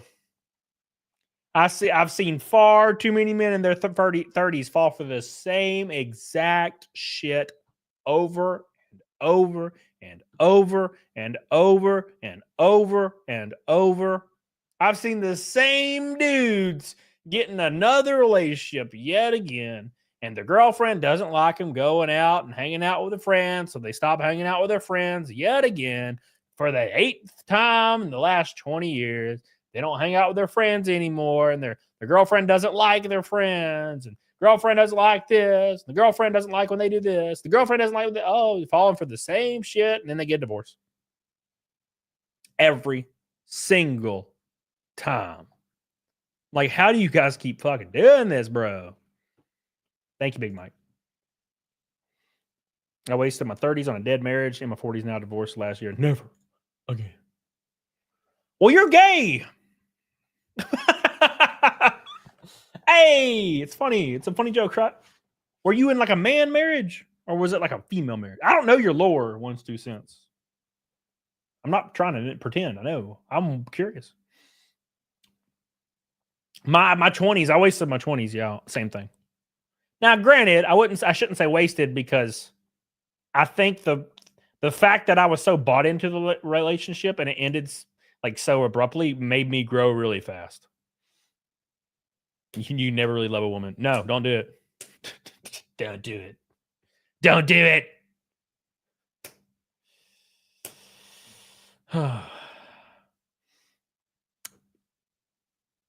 Anyways, thank you, Big Mike.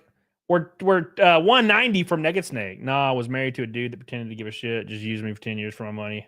They left house to separated. Oh my god, 10 years? Where the hell did you live where you could have the gay marriage? And also, you're part of the minority. Gay dudes stay together forever. Met someone in January. Has been highly supportive of all the things I'm interested in. Huge game changer compared to last. Now, could she switch up? Sure. Yeah. It sucks, dude. It really, really sucks because you're always thinking to yourself, you're going to meet, you meet somebody, right? And they're the best person you've ever met. You're like, this is easily the person I could see myself with. But there's always that thought in the back of your mind, especially if you've been through it. If you've been through the scenario, it makes it almost impossible to voluntarily go through it again. And what do I mean by that? I'm not talking about divorce. I'm not talking about a breakup. I'm talking about abrupt, random ending where you get along and you're having the best day of your life is tomorrow or yesterday. You guys had a great day yesterday. You went on a freaking vacation. You had great. And then the next day, they're like, I don't fucking love you anymore. And then they're just mean out of nowhere. And then they're gone. And you were with them for a decade. When something like that happens to you, it is almost impossible to voluntarily jump into that shit again. Now, when you get cheated on or you get in fights and you're always fighting and blah, blah, blah, and all that shit happens where your shit just breaks down like over time, that's way different. But when you are in like the best relationship possible with your best friend and overnight, and I mean 12 hours later, they're just like, I hate you now for and you don't know why, and they're gone. it's almost impossible to be like, oh, let's do it again. You know what I'm saying? Because you understand the possibility is there now. You actually understand now you never know what they're thinking. It's a very scary thought. You now know you have no idea what they're thinking. You think you do. You thought you did.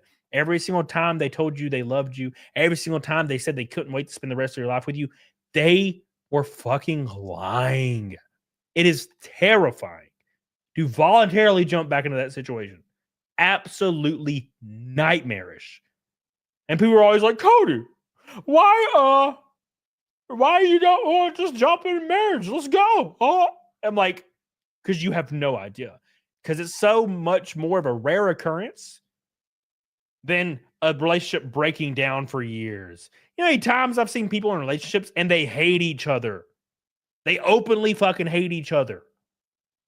And they talk about how much they hate each other. And they're cheating on each other openly every day for years. They fucking hate each other and then they get a divorce. That is not the same thing as waking up one day and your husband or wife out of nowhere during a great relationship where you're having fun and you have a great time every day.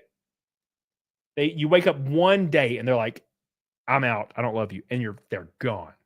Overnight. That is way different than a buildup. Because you know it's coming with the buildup. So you're taught a lesson when this happens. And the lesson you are taught when this happens is, oh shit, I don't know what they're thinking. I never knew what they were thinking, and I will never again know what they're thinking. Therefore, why would I do this again? If one day they can be like, bye. I have just determined that I don't love you anymore. Bye. Why would anybody voluntarily walk into that again? It's crazy.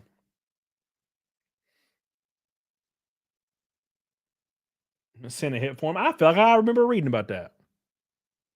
You know?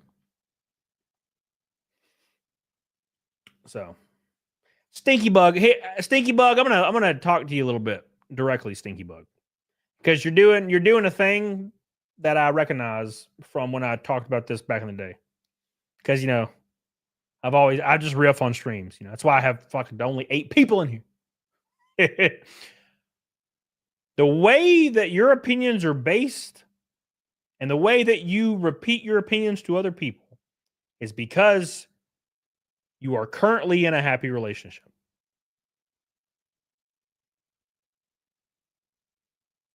That's why you're thinking the way you're thinking. You're like, well, I would never be cheated on. I would never do these things. I would never think these things. Therefore, no one should ever think these things. Because my relationship will never end. Nothing bad will ever happen to me. I've had these direct moments with chatters before. And I'm not saying this is you, Stinky Bug. I'm just drawing parallels. I have had people do this in my chat. Well, my husband would never, blah, blah, blah. Well, my husband would never. You just don't understand, Cody. Well, you just don't get it, Cody. Well, you haven't met the right one, Cody. You just don't get it, Cody. I've been in a 20-year relationship. You just don't get it. I get it. You don't get it. I get it. You don't. I've had people so many times where I've had this same interaction like Stinky Bug. And I'm not saying this is you. I'm just saying this has happened. Where they DM me or emailed me 6 months later and was like, holy shit, man. I'm getting a fucking divorce. Like, I don't know what to do. Don't ever get comfortable in that state. The best thing you can do, especially if you haven't experienced something like I'm talking about, is you stay cautiously optimistic because the world is not a perfect place. And just because on the way to work every light was green doesn't mean it's going to be fucking green tomorrow. And we're not in a fairy tale world. You know what I'm saying? Shit happens, bro. It just happens.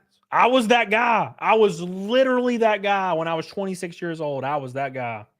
Well, people just don't get it. They don't get how to do a relationship like I know how to do it. They don't get like real love like I do. Me and my wife are literally perfect, and like no one gets it, and they never will. It's crazy that all these people get a divorce and they don't marry like the person they love, like I did. And then I turned 27. And then I learned, oh shit. This is different than I thought was gonna happen. I didn't think it was gonna happen. You know what I'm saying? So that's when you understand. And here's my point is maybe it will work out, Stinky Bug. But when you experience something like that, it's hard to just do it again. You know what I'm saying? Does that make sense? Does that make sense? Jay Sledge, Sagittarius says, stop crying. This is your first time, Sagittarius? It's all I do. Oh my gosh. Yeah. Yep, Netflix. And isn't that a weird phrase? That's a weird phrase, isn't it? It's a fucking weird phrase. It's a weird phrase. Big Mike, Big Mike says convincing a man who's been wrong before not to not be cautious is a fool's game. Yep, 100%. Yep, don't fall into the trap, man. Be cautiously optimistic. That's the only thing you can do in life about everything. Don't ever go into in any situation thinking that you're a shoe-in and you're fine. That's not how life works. Doesn't. It's not like people just like to assume that stuff doesn't happen to them. Well, I don't need to lock the doors to my house. Nothing that would never happen to me. I don't need to wear my seatbelt. Like nothing bad ever happens to me. That's just their statistics don't involve me. 79% of divorce doesn't involve me. I'm the special and lucky and perfect one. And I am in complete control. Always and forever.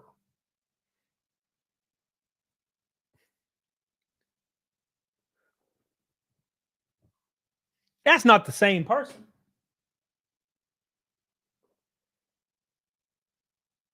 There's a look how old I look, Hell Pizza King. What the fuck? How'd this happen? Oh my god. What I kind of hate is I think many don't take marriage seriously, not speaking on you. No, for sure. I take it very serious. I take it very serious. That's the difference.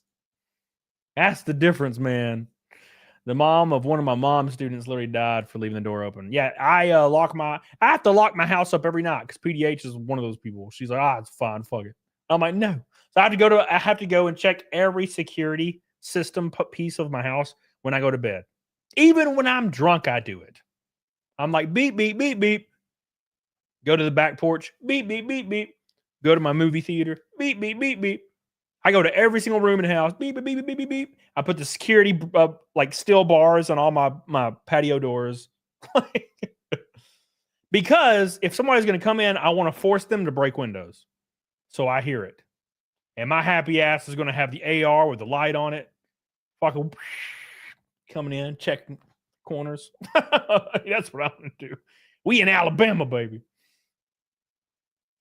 You have a husky and still need alarms? My husky doesn't do that. He just runs. He just runs. The doggy door. They could squeeze to that bitch if they're little enough. So we are $190 from Naked Snake for the 478th show in a row, boys. Get your pool. Hell yeah. Sticky Bug says, weren't y'all married pretty young? Do you factor age into it at all? Nope. I do not. People that say, well, you married young are people that are looking for a reason to feel more secure. Unfortunately. Honestly, I'm glad you do, Cody. Too much scary shit getting swatted. I want you to be safe. Yeah, I agree. I agree. I don't trust these women overseas. Shit, Jay Sledge. Shit. I ain't getting no wolf. Everyone I knew married when they were young. I mean, everybody gets married when they're young, yeah. and then they get divorced, and then they get married again, and then they get divorced again, and then they get married again, and they get divorced again. Every one of my friends are on their third or fourth marriage right now. And I was like, I retire. I have retired. Fidelio! What's up, Silent Dude? Good. How you doing, buddy? How you doing, man? Prime time on that candy grind. Oh, my God. The wall. Okay, Eric guys, calm down. Okay, Eric guys, calm down. Nah, yeah, see, I gotta focus, I gotta focus, man. I gotta focus on life. Okay. If we do hit Naked Snake, I will be doing a game stream tonight on the alt channel. So we'll see what happens. Can we switch a topic that doesn't stress you out? I'm not stressed out at all, Helena. How could you? Gordo says 80% of people who get divorced get remarried 5 years. Well, that's because they don't like to be alone. I don't give a fuck. Although PDH, she's always around. And that so. But I was alone I think I lived alone until Tiny One Badger moved in 2018 or 2017. 2018. It was 2018. So I was alone for like 2 years. Shizzy Wizzy, how you doing, buddy? Got my ticket to Siege Moog? Hell yeah. Living alone is so peaceful. It's crazy. Never do it. If you're afraid of like enjoying it, don't do it because you're going to love it. I feel like an autistic one would be great for me. And I'm way over 5 years old. Good. That'd be weird if you weren't. Shizzy Wizzy is raiding the stream. Oh my God. Oh my God, Shizzy Wizzy, my boy. Hell yeah. Hell yeah. Thank you, my friend. I love you, dude. Appreciate you. The Shizzy Wizzy boys are coming in strong for the raid. We're 20 likes away from 200. We're 190 and super chats away from Naked Snake. 1-2 cents. She said, "Are you in the ARCA or NASCAR race?" I'm racing the truck series. It's lonely naturally. David Kelly. Not if you're clapping cheeks, bro. Cody, I've been living alone. Why do you think I love you so much? Oh my God. Oh my God. Victory Lane Exotic says, love you, Cody. Sorry I haven't been active. Been building dream race cars and houses, dirt race house while getting out there. Hell yeah, dude. Well, I'm glad you're here, man. I would never be angry at anybody for following their dreams, bro. I'm all about it, dude. I'm love it. I cheer people on for following their dreams. And I'll never understand people who don't. But hey, man. Thank you, dude. Or 145 next thing. Billy, you just adding 50 on there out of nowhere? What is this from? Where'd this come from? Thank you, Victory Lane. Divorce is actually a status symbol in society. Apparently, yes. Apparently, yes. Being alone for a while is great. A few years perfect, but then it starts to chip away at you. I'm just that's why you just clap the cheeks. But no, I mean, there's people I hung out with every day for, so yeah, I'm not going to claim. I said 190, Billy, not 150. If you're clapping cheeks, you're not actually, that's what I'm saying. Yeah. Rachel says, I started dating my husband at 18, married 6 years later, and now we're going on 19 years. So I don't know. I'm lucky, and Catholic asked thousands of times if he was sure. Yeah, well, yeah. It happens. It works. It does work. It works a lot of times. Now, but the issue is tons of people, they don't perspective take, right? So, or they're not capable of it. There's a lot of people that actually can't perspective take, and I totally get it. But a lot of people will only see their perspective, and they don't realize other perspectives can even exist. So they'll be like, oh, well, the divorce rate is incredibly high. All these things all these numbers point towards this number, right? But I'm married and happy. Therefore, none of these things are true. Although they will say they acknowledge they're true, they don't actually see it.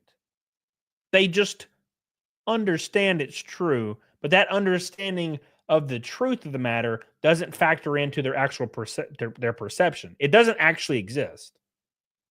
It's like a sentence, and that's as far as it goes. It's a sentence of words strung together. Right? Perspective taking is very, very important in every avenue of life, and some people can't do it. Do I understand that relationships can work out forever? Yeah, of course. I also understand that life's kind of random and nothing is guaranteed and people change. Therefore, fuck, I'm just going to chill, man. It's easier. You know what I'm saying? Ashley's folding laundry. Gross. Gross. 195 till naked snake. Look at that. We're making gold. We're making ground up. And then we'll play some Resident Evil if we hit it. We're going to do Resident Evil Marathon, of course. Of course. I feel ripped off, Skytex. All right. Anyways, what were we talking about? We started talking about stuff. My streams do this a lot, guys. They're not very structured, and I kind of ramble about bullshit with the chat. I like talking to the chat, which is, I was told a long time ago by a very popular streamer that I read the chat too much, and reading the chat destroys viewership because a lot of chat people don't. Once they get an endorphin rush, they don't care to be in the stream anymore. And I'm like, fuck. Well, I'm never gonna be able to do that because I love talking to people. So, rest in peace. Oh, I will, Fidelio. I will. Billy Hatcher for the snake. Thank you, Billy. Appreciate you. Which Ari? Probably Ari. What the hell? Why does my toe have a giant knot on it? I can move it. Probably Ari 2 and 3 remake. I think that's what I'm going to do. I kind of want to play some remake. I love RE2 remake. 3 sucks, but I kind of would like to go through it again. You never said maybe not with 10 gifted memberships. Hot diggity damn. Look at that. Look at that love. That's insane. I think the last like 50 memberships in my stream have all been from Maybe Not. That's wild. Thank you, Maybe Not. I love you. Appreciate you. I have a cyst on my toe. I'm going to hit it with a book. Cursed heart. Thank you, Billy. What were we talking about? Anime? So we were talking about how half of the U.S. watches anime. And I was talking about how it's too cliche and dumb, and I don't like it. And I was pissing off everybody in chat, which was literally my intention. And it's not in a cringe, edgy way. It's in a way to do almost like a thought study for myself. And the thought study is to watch people get angry at the thought of what they consider a personality trait to not actually be a personality trait from the perspective of somebody else that considers personality traits to be more emboldening and higher than a media, right? So that's kind of what the whole point is. It's like a social experiment for me. I don't actually hate anime at all. If sometimes somebody will recommend an anime and I'll watch it and I'll like it and then I won't watch another one for like a year. There are some people that's all they watch. I don't really understand that, but there are also some weird shit that I don't like about anime. Like I watched That Time I Was Reincarnated as a Slime, and there's just some shit in that I just don't care for. And that's like all anime. But I enjoyed it though. But there's just a lot of shit where I'm like, ooh, weird. You know? That big streamer don't know shit, El Lou. Well, here's the issue, El Lou. The issue, El Lou. The issue, El Lou, is they were talking about growing and becoming huge. And I just I don't think I have it in me to do all that. Like to pretend that I'm not going to talk to chat. I love talking to chat, man. So I just popped that cyst in my toe. Oh my god. That was cool. Holy shit. I've never had a cyst in my life. And I squeezed it real hard and it just went away and it kind of felt weird and hurt a little. It drained. It drained inside. Scared me a little. Travis Adams says, you truly love each other. So you might have been truly happy. Not one couple in a century has that chance, no matter what the storybook says. And so I think no man in a century will suffer as greatly as you will. Humperdinck. Oh my God. Humperdinck. Thank you, Travis Adams. Travis Adams bringing some of the damn fucking knowledge and the truth. And the truth, bro. Thank you, Travis Adams. Appreciate you. Yep. Yep, baby, yep. The issue is no one will suffer as much as the person who is truly happy and lost it. Thank you, Travis Adams. Appreciate you. Big ass orange boy, by the way. Hot dated him. We're not 125, Billy. What the fuck's wrong with you? Billy, shut your bitch ass up. God, Billy. We're 160. Thank you, Travis. I love you. Travis Adams closing in. Richard says my favorite anime is Avatar: The Legend of Korra. God, you're taking my joke and making it even worse. Even worse. You saw your system on chat? No, you didn't. No, does it smell like almonds? No, it drained on the inside. It drained on the inside, not the outside. It was like an inside thing. It's like a rock on the inside, and it drained on the inside. Does that make sense? Thank you, Richard. Maybe not. I love you, by the way. Maybe not, everybody. We love maybe not. The Legend of Korea, my favorite show. Jace. The Legend of Korea. Look at Elu. Elu got you a membership. William Baker? What? Sometimes I see people lurking that's I haven't seen in a long time. And I'm like, why have you not said anything? Ashley with 5 gifted memberships. Look at this beautiful lady. All right, guys. I get it. Okay. Oh, you care about me. I get it. Thank you. 10 likes from 200 boys. 10 whole likes. Get on it, diggity doggone it, boys. Yes.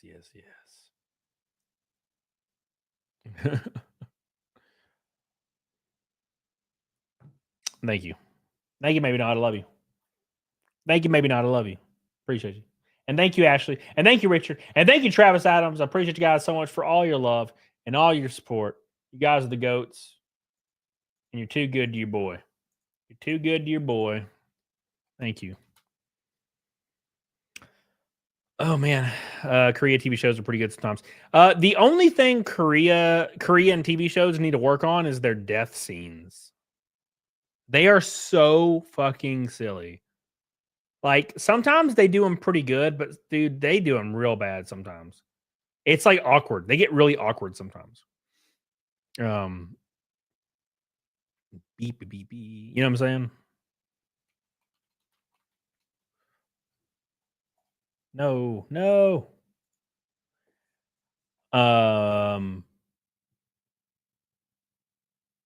Interesting. What is the name of this play? Continue without supporting us. Yes, I will be doing that.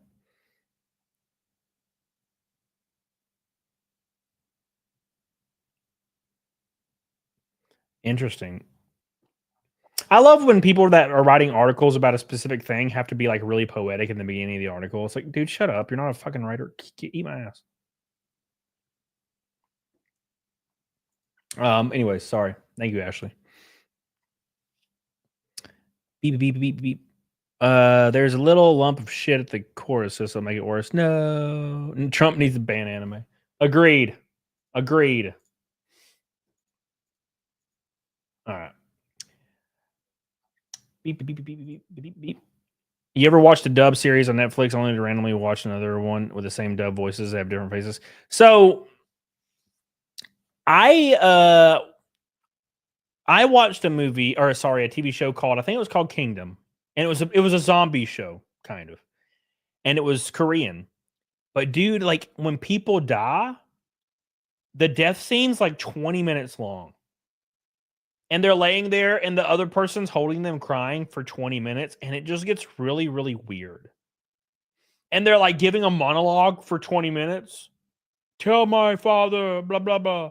And tell my sister, blah, blah. Oh, Ji-hoon, you were my best friend. I remember when we were children. And the other guy's like, oh. And it's like 20 minutes. And I'm like, okay, dude, fuck. You gotta die, bro.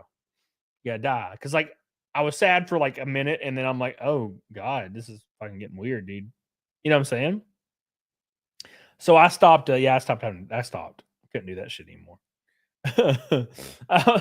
And the cool thing about Squid Game is they broke the mold. Squid Game didn't do that. They like pulled the reins back and made it pretty good. And I was like, okay, cool. And then season 3 of Squid Game, they're like, nah, bro, we're gonna do it again. And I was like, what the fuck? And it was awful. The death scenes were so long. God, I'm like, all right, dude, this is weird. So it's like that. And Squid Game 3 sucked ass. The freaking VIPs in Squid Game 3. I don't know if you guys know, like the VIPs are like the rich billionaire guys. They are so cringe and insufferable and awful. Like their dialogue is the worst shit you'll ever hear in your life. They're just evil and rich. Ha ha ha ha ha. They were like worse than the worst villain on a cartoon. It was like unwatchable, dude. And people were like, I don't understand why people have problems with VIPs. That's how billionaires actually act. And I'm like, for one, you've never been around a billionaire.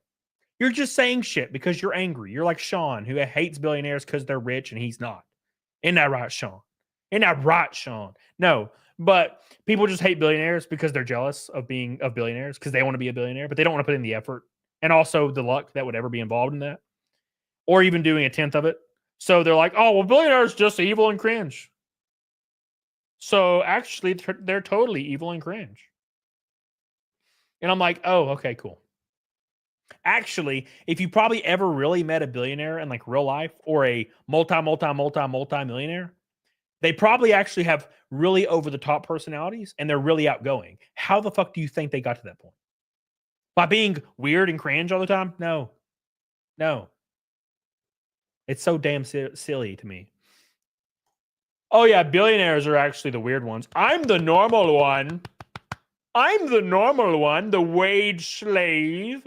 The person who never does anything to improve their own life, thinks chasing dreams are silly, and considers reading a fucking hobby. I'm the normal one. That's how people see themselves. They see themselves going to a dead-end job, wanting to die, consider reading a hobby. They're the normal one, not the people that go out of their way to try to make their lives better. No, they're the weird ones. Why do that? It's really weird and cringe. Chris Olin. Love you, Wild Horse. Chris Olin says, Tim for the Goomba. P.S. Cross your fingers, say a prayer. Hope I get this interview in the morning, or the job in the morning. Good luck, my friend. Appreciate you, dude. Good luck, my friend. I love you, man. There he goes, making fun of poor people again. Thank you, Chris Olin, for your goal, boy. Appreciate you, buddy.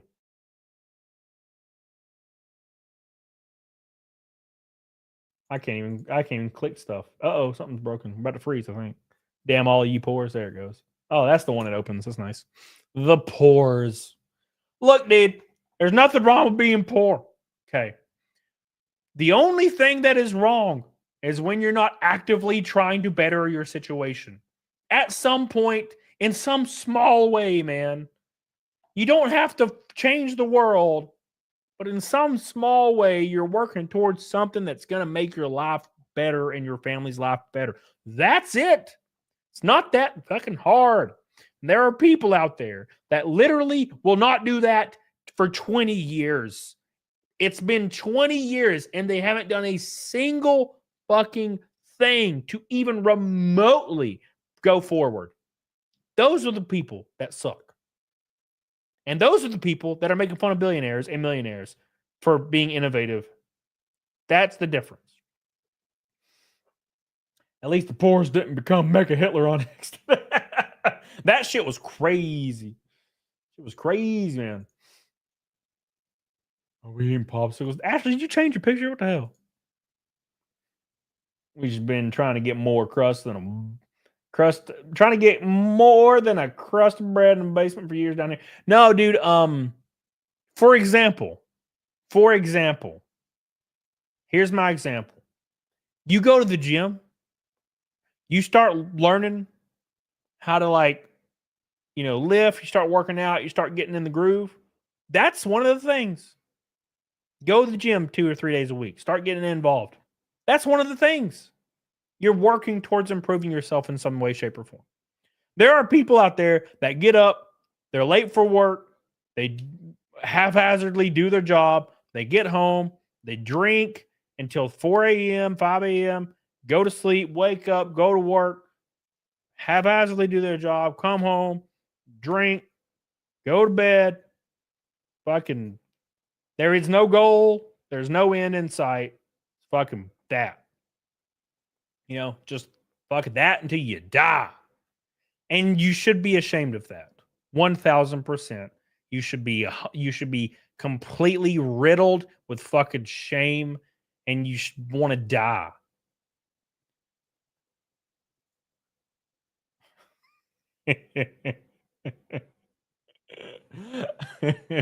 Sean, I was just talking about your ass. Did somebody tell you? I was just talking about you, like talking about you hating billionaires. It was funny. I was like, just like Sean hating billionaires. He's jealous. Sean's just jealous. I enjoy being a fat. Yes. But my point is, no, listen. Look, I'm shitting on Sean a little bit. But when Sean came to my house, he went on a fucking journey. He came to my house. He built a relationship with me. We fucking hung out. We had a great time. We played music together. And he was like, I want to go to the gym with you. Every day he was like, I want to go to the gym with you. Let's go. He's fucking working towards something. In some small way, he's fucking working towards something. There's people out there. Dude, I have invited to fly people out to my house that are in a situation where they're just kind of stuck. And they won't fucking do it. Like, no. You know what I'm saying? Sean jumped at this fucking chance. He's like, let's do it. Let's do it. So that's, I don't think, that's just how it is, man. That's just how it be. Look, people, my dad was so sedentary that when he got diabetes, he had such poor fitness that starting to work out would have left him blind. Oh my God. Did you imagine? You're just like bench pressing and fucking black. Whoa. Whoa. Oh my God. Oh my God. By the way, we hit 200 likes. We're still about 140 away from Negative Snake, 135, 140. I can't do the math because it's like down to the weird percentage or point. There's a decimal now. 140 from Naked Snake. We're closing in on the end of the stream. Appreciate you guys so much. We still got a lot of time, but we're closing. We're closing. Closing time. Eat on my penis. Have you noticed a lot more clown girls on Instagram? What does a clown girl mean?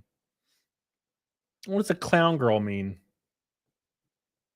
Well, Billy, to be fair, okay, fucking the algorithm's done with my ass, at least for now. I get it, dude. I've been through these ebbs and flows. This is just one of the worst ones. We'll be back. And also, I'm using my streams more of as a mental thing, like to hang out with people like friends. And I shouldn't be doing that, but that's what I've been doing. Monday, I had like a really focused panel stream, and it did really well. And then like Wednesday, I'm like, I kind of want to just hang out with my boys Wednesday, talk to Sean, talk to Helly, all those people. And that's just not beneficial to the algorithm. And but I have to do it. It's a mental thing. Maybe not. Oh my God. Oh my God. Maybe not. Yeah, maybe not. Yeah, maybe not. Maybe not. Maybe not. Forget it. Maybe not. I don't know why the instant thoughts become clowns. Wait, you mean like literal clowns? Is that what you're trying to say? I'm wearing my CAMELcast shirt right now. Why does no one send me pictures when they do this? Like one time, fucking Ashley was like, I got my CAMELcast tank top on. And I'm like, and she sent me a chat. And she was in my tank top and her big titties were squeezing in it. And I was like, this is awesome. Thank you. And that was it. I didn't even say pull it off. I was just like, hell yeah, bro. It's cool. And there's titties in it. My face was like stretched out. I was like, cool, man. You know what I'm saying? Could you ever have other races on the show? No. They would never come on this show. They're not trying to get fucking fired, bro. Ashley, if I get the memberships, dude, that's 31 memberships today. Hot diggity damn. Hot diggity damn. Thank you, Ashley. I love you. I appreciate you. Daniel Robertson said, bro, stung up my shirt in the mail. Yeah, they take like 2 weeks for some freaking reason. I'll send you the tracking. I don't know if they send tracking. I have to look.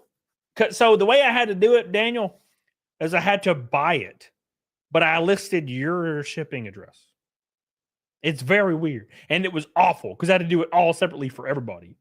Sucked. And now my merch website has like 11 damn different addresses on it, including mine. Pretty funny. Thank you, Ashley. I love you. Thank you, maybe not. I love you. Where's my comic, Sean? Bro, chapter 5 art's not even done yet. I did not know. I guess it makes sense as to why Cecil was like, 3 months? Really? I'm like, yeah, I don't know. He's like, oh, okay. It's like, art takes a long time. Shit, that's weird. I guess that makes sense. I mean, but yeah, it takes a long time, bro. I get like a page every week. I'm like, damn, it's taking a while. So, but it's moving, so it's rolling. It looks great though. It looks really good. I'm really excited about it. I can't wait. I really wish I had it done so I could take it to the convention, but I get it. I get it. Kittens, Chris McGough, 1,000 Norwegian crones, putting us barely a pink boy away from a damn naked snake night. We're there. We're there, boys. The Norwegian man is coming in to save us Western boys again. Love you, Sean. Can't wait to see you, Sean. 3 months. Krista McGough, damn kittens cost half my savings, so might as well waste some. He's wasting it on me. Wasting his money on my low effort content. Thank you, man. You should take printings of the art to the convention to sign. Printings? I could do something like that, actually. That's a good idea. That's a good idea. Thank you, Chris McGough. I love you, dude. Appreciate you. You are the man. The man with the 1,000 Norwegian krones getting us about that pink boy away. We're so close, boys. Can you feel it? Can you feel it? I can feel it. And then it's going to be a Resident Evil stream.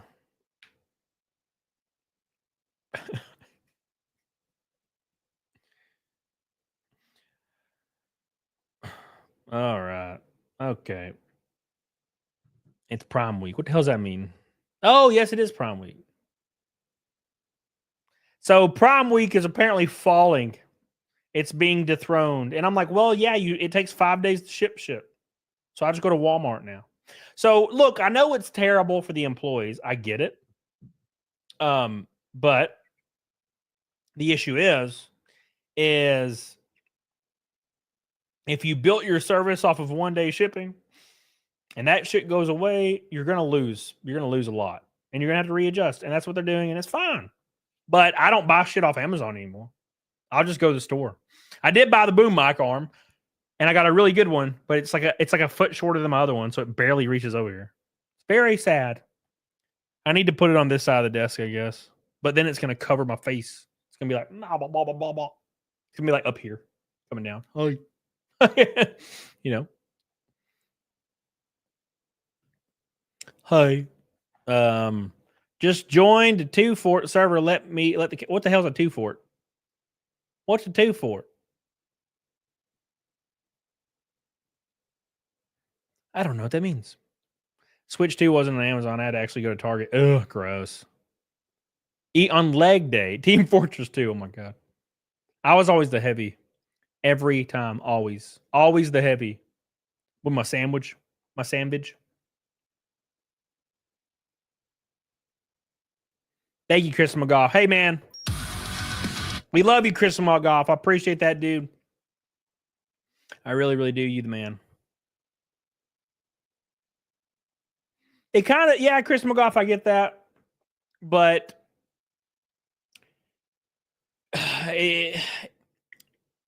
it's hard to explain the inner workings of it. So they sent us a bunch of statistics about it a long time ago. Like the the amount of people that choose to go that route is like 1,000% more than anything else. So, like, for example, what's 30% of $1.5 million? Right? 30% of $1.5 million is 450 grand, right? That's 30% of $1.5 million. Now, what is 5% of $0?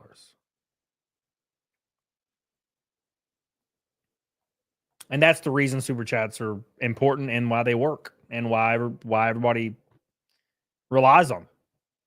Because unless you're like a big titty female that's hot, no one's going to your PayPal, bro. You know what I'm saying?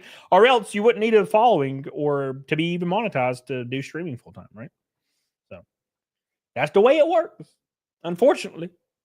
Thank you, Chris McGough. I love you. Also, it helps you in the algorithm too, obviously. The lovely Sherry. Where the hell you been, baby? Oh my gosh, we've hit Naked Snake. Maybe not has joined in the party. Oh my God. Can you feel it?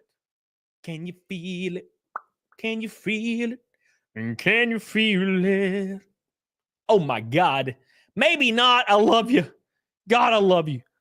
Oh my God, you're so good to me. Chris McGough and Maybe Not coming to the last point of the stream and freaking kick it off and save. You saved it. You saved our lives. You saved our cheekies. Thank you so much, Maybe Not. So here's my gift to you guys. Give it some love.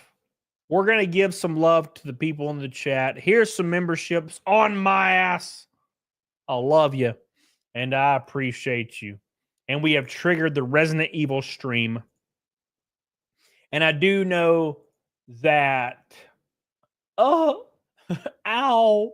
I do know that, what's his face? Skytech said something about a thumbnail. Yeah, I couldn't really utilize it in a way I would have liked to.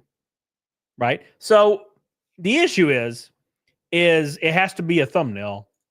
And you have to kind of make it into a thumbnail. And it's kind of hard to make stuff into thumbnails. You know what I'm saying? Like, in the way that I do. So, yeah. Anyways, that's basically what the point. We're going to see right here. I'm just going to use this one. This is what I'm going to use. But I'm going to change my face to the crying face. So here's going to be my thumbnail. Actually, I'm going to keep one of these and I'm going to change the other one. You were just looking for an excuse to raid yourself in the game stream. Yes, sir. D-Money. Ever thought about finding an ad agency? I remember hearing Tectone got with a company that he swears got him over 300K subs or something. I have no idea. No. Never thought about it. Thank you, Kat. I almost just thanked myself for giving you guys memberships. God, how cringe. How cringe. Thank you, Camelot. Thank you, me. Thank you, me. I really appreciate that, me. So we're going to do a Resident Evil game stream tonight. It's going to be a lot of fun. I'm excited. So here's what we're going to do here. No. Look at all these nudes. Why do I have so many nudes of myself? Why do I have so many pictures of my balls? Remember when people were getting banned for posting those Taylor Swift AI like Kermit smashing around? I'm fucking finishing my beer tonight. Hell yeah. Hell yeah. Thank you, Sugar. Thank you, Sugar. You got it, lovely. I appreciate you. And thank you, Maybe Not. And thank you, Chris McGough. I appreciate you guys. Listen to Iron Maiden for the first time. I had to, and I've had Can I Play with Madness on repeat all day? Hell yeah. So this is what we're going to do here. First and foremost, yes, I use an archaic, I use a very archaic editing program. So what we're going to do here is we'll pull this up so you can see my archaic program. Okay. We're going to pull that up. And I already lost oh wait, no, there. Yeah, it's right there. So here's what we're going to do. We're making a thumbnail for tonight. So we're going to grab that, go with this, grab this, do this, make it like transparent a little so we can get my head like relatively the right size, you know. And we're gonna put it on this face. Put it on this one. We're gonna make this face a crying face. Like that. Like so. See? That easy, man. Boom. Look at that. Now we're crying. Get in, boys. We're going crying. There you go. That's how you do it. That's how easy it is. That's how easy it is, boys. To make you cry. That's how easy. Make you cry on command here. Oops. I'm killing too much of it. And my head's even slightly bigger, which is even better, you know? It's even better when it's bigger. It's always better when it's bigger. You know what I'm saying? And there you go. Then we make it less opaque. Then we zoom in a bit, get a little bit more of that juice out of there. There you go. Oh, by the way, Helena, I'm probably racing Phoenix again here in a couple months, so just letting you know. There's that. And then we're going to take this blur tool here, because, you know, this is like my favorite thing. I'm obsessed. Love the blur, man. Then you just blur it all in. Looks really pretty. There you go. And that's how you make a thumbnail, boys. Utilize an old one. Use the blur tool. There you go. Right there. Now, traditionally, you would want to, you know, make it look like the other one. So you take the contrast down like that. Make it a little bit like more gray, like this other one is. Like that there. So there you go. Now it makes sense, right? Are you guys happy with my thing I did there? Are you guys proud of me? There you go. Easy. Claris Cody. I'm both of them. I'm literally both of them. Can you not see what's happening here? I see what's happening here. You're face to face with greatness and it's strange. You don't even know how it feels. It's adorable. It's nice to see that humans never change. All right, let's set this up. And then we'll move on, boys. All right. Oh, someone will that makes sense. That makes sense. 1 month to hitting the 69 month. Nice. Nice, buddy. Oh, yeah. You're going hard, boys. You're going hard. You're going hard. Thank you, Big Mike. Appreciate you, dude. It's cool that you still use MS Paint. That is not MS Paint. God damn it. Come on now. Get with the program. That is called Paint Booth or Paint Tool Psi. Paint Tooth Psi. Paint Bull Psi. Fuck, what's it called? Paint Booth Psi. Get with the program. Come on now. Don't act like you don't know.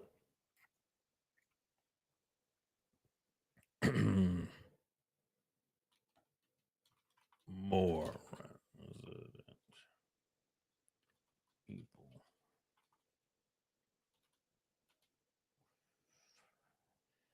Oh. All right, boys. Here we go. And then we're just going to turn it all on. Bring it around town. Bring it around town. Boop, boop. Let's turn monetization off, which is probably not good, but whatever. And then we're going to schedule it for tonight at whatever time. We'll put it at midnight, I guess. Let's put it at midnight 15, just in case.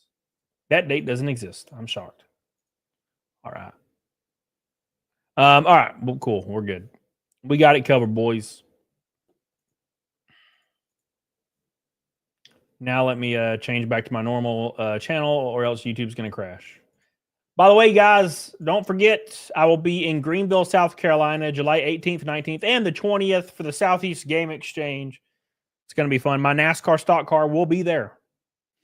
Karis was going to ask if you wanted the LD for Def, but it looks like you possibly got other plans. Yes, I will be doing the RE.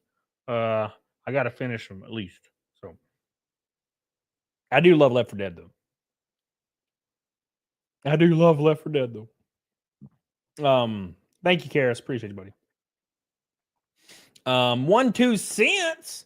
Thoughts on DSP suddenly disappearing off the internet, and do you think DSP orbiter channels will survive without informing content? No. So A, he'll be back, and B, no. Like if your channel is based around clipping anybody, you're fucked, right?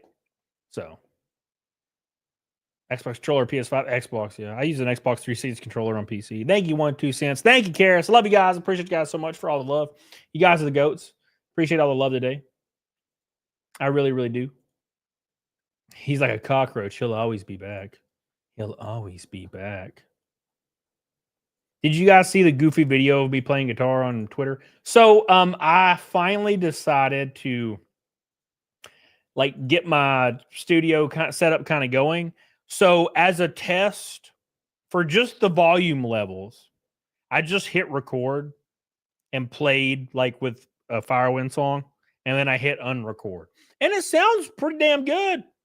Like the mic placement and the levels sound pretty good. So here's a thing. Skytex Jelly Roll. Skytex, listen. I am not a sad fucking old white man that listens to Jelly Roll. Fucking Jelly Roll. You wild. Let's hear it. It's a hold on. I can't fucking hear it either. I can't even hear it. Fucking Jelly Roll. God damn. All right. Quiet. Hold on. Why is it so quiet?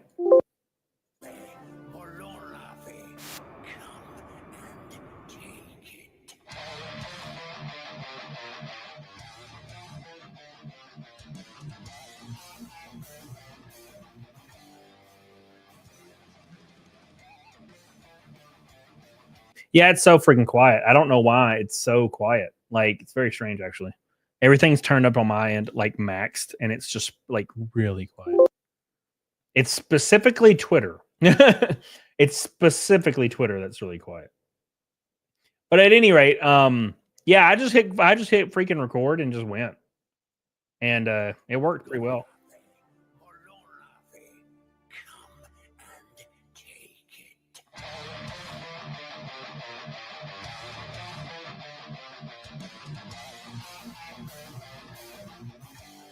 Yeah.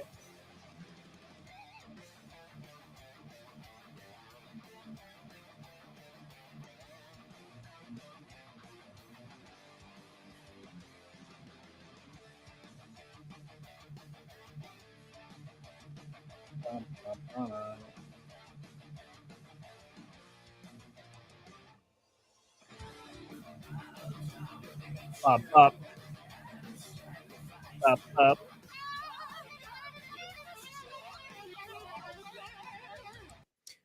Looks like the volume button's down on Twitter. No, it's all the way up, man. Yeah, yeah, I was just testing out my studio stuff, and it sounds freaking pretty good. Sounds pretty good. So, yeah, I don't know. It's probably something to do with this thing, the Rodecaster, I'd imagine.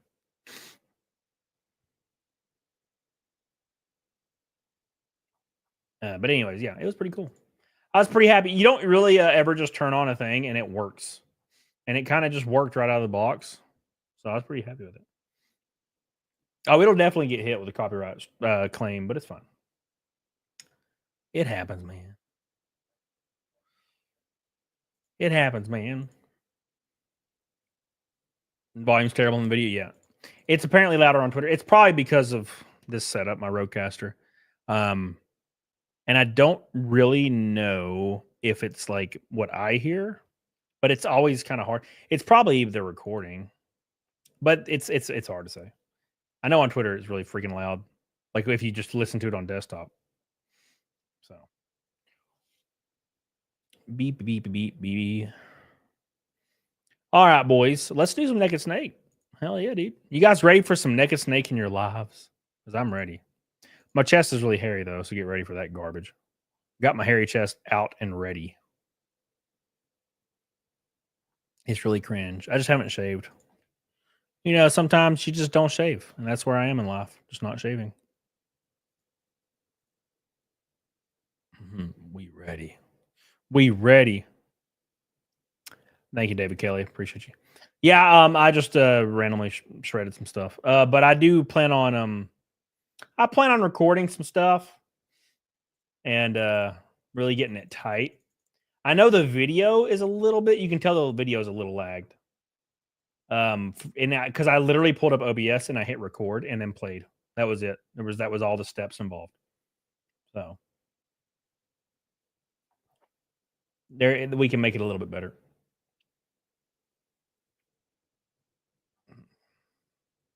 Girls are dumb. OnlyFans girls are so silly with their marketing tactics. There was just like an OnlyFans girl, like spread eagle, and it's like there's a guitar off to the side, and she's like, learning guitar is some like get you a girl that learns guitar, and I'm like, why are you spread eagle? Why are you spread eagle? You know, why are you spread eagle? I'm so confused. All right, thank you 1-2 cents. Thank you, Karis. Appreciate you guys. Love you. Thank you, Chris McGough. Thank you. Maybe not. Maybe not. When did it become November? What? Where am I? Necking it up and bringing out the second stream and being irresponsible. Yeah, I would drink with you, but I don't want to ever drink again. So I never want to drink again.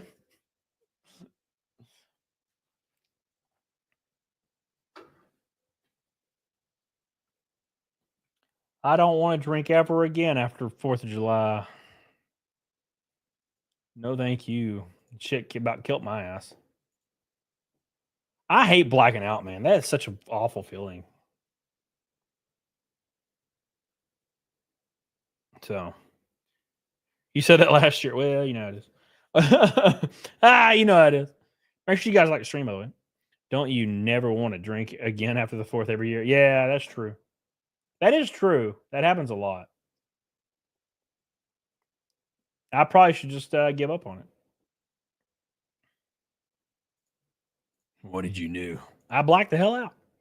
I mean, the issue with blacking out is you don't know what's going on. Like, so you call all your buddies and you're like, "What happened? Was it cool?" And they're like, "Yeah, you just went and laid down and went to sleep." And I'm like, "All right, cool." Like, you're always worried that you like punched a homeless guy or something. Like, oh God, what happened? Did I punch a homeless guy? So it's all good though.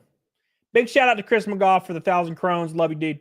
Thank you, maybe not. Love you. Thank you, Ashley, and maybe not for your gifteds. I love you. Appreciate you, Travis Adam. I love you, Big Mike. Love you, amateur, 1-2 cents, imitator, 1-2 cents, Michael Nyer, Scaly, Patrick Williamson, Billy Hatcher, Mr. Rob. You guys are the goats. I appreciate you guys. We just keep hitting Naked Snake. It's wild. It's actually wild to see. I appreciate that. The algorithm is trying to kill me off, but we're not going to let it. We're not going to fucking let it. We're not letting it happen. I don't know how we keep it going. We just keep it going. The Kangaroo 4-star and Cody. Yep. You're always worried that something bad's going to happen, but it never does. It always works out. So, it always works out.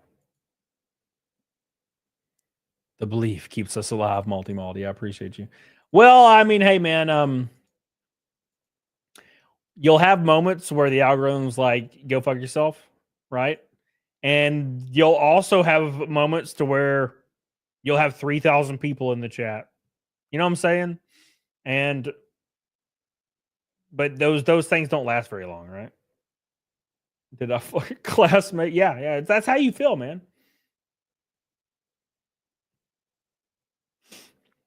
It sucks, man, but it happens. It happens, dude.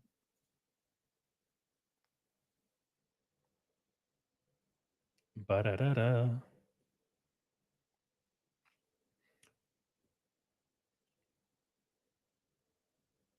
Oh, people are saying it's too quiet. Maybe it was too quiet. Shit.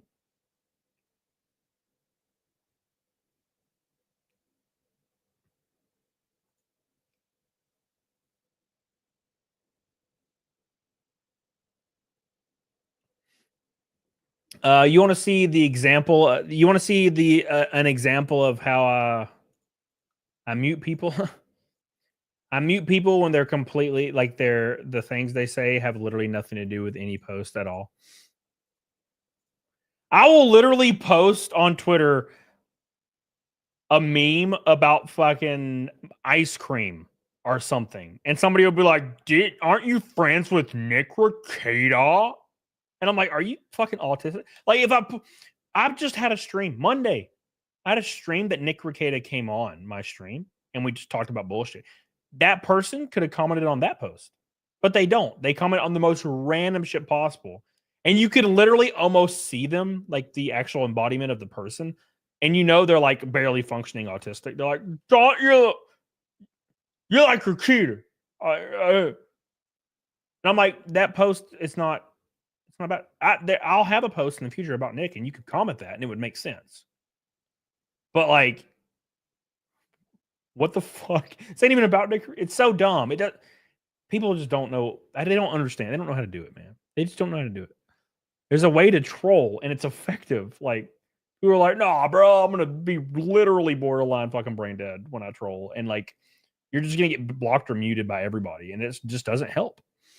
Silly. Oh, it's just so silly.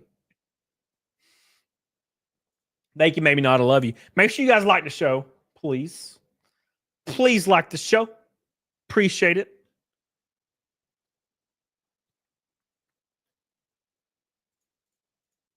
Oh, Nick. Went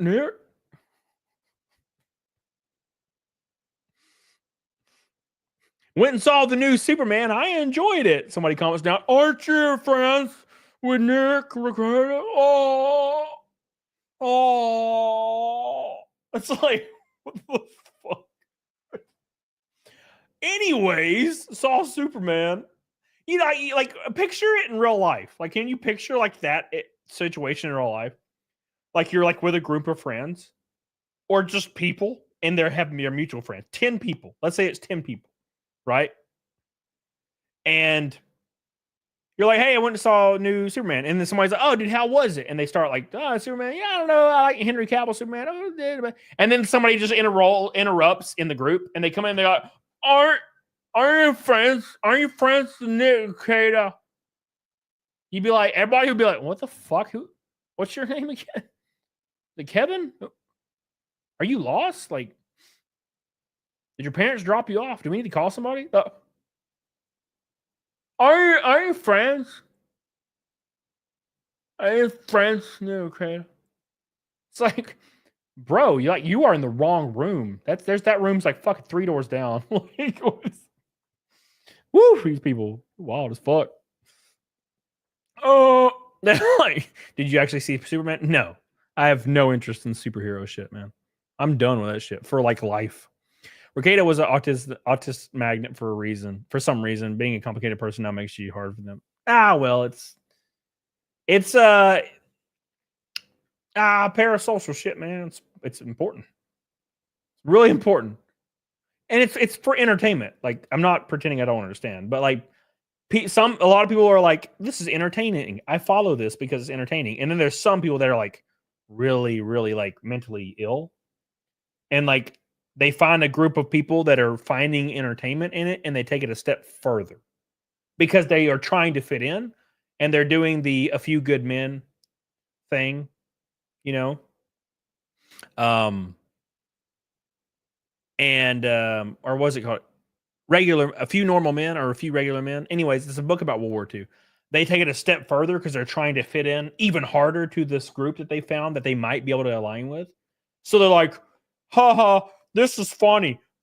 Nick did cocaine. This is funny. And everybody's like, this is funny. Haha, Nick's, this is funny. This is funny. Everybody's like, this is funny. And then this other person comes in, they're like, haha, this is funny. I went to his house and strangled his dog. Nick does cocaine. I strangled his dog. He does cocaine. This is so funny. I strangled his dog. I'm going to kill him. I'm going to kill him. This is so funny. Because they're like mentally fucking destroyed. And they don't really know how to like fit in. So I'm fitting in. I'm fitting in with everybody right now. It's a fucking weird shit, man. It's like a whole nother world, man. It's really weird. All right, the Crimson Chin. Why is he okay? All right, I'm sorry. Let's go. We'll play Resident Evil. I'm sorry. I know you guys are tired of the nonsensical stream. We're gonna have some fun. I love you. I appreciate you guys so much for all your support today. Let's raid myself. But let's do Naked Snake first. Where's my thing? There it is. All right, time for some Naked Snake, boys. You guys ready? You guys ready for Naked Snake? And then we're going to raid myself. Yeah, summonable trap. That's normal. Yeah, I agree. I mean, when Nick got arrested and like all that shit, I was keeping up with it because I was like, this is crazy. And there was a portion of it that was entertainment value. It's like, holy shit, it's crazy, right?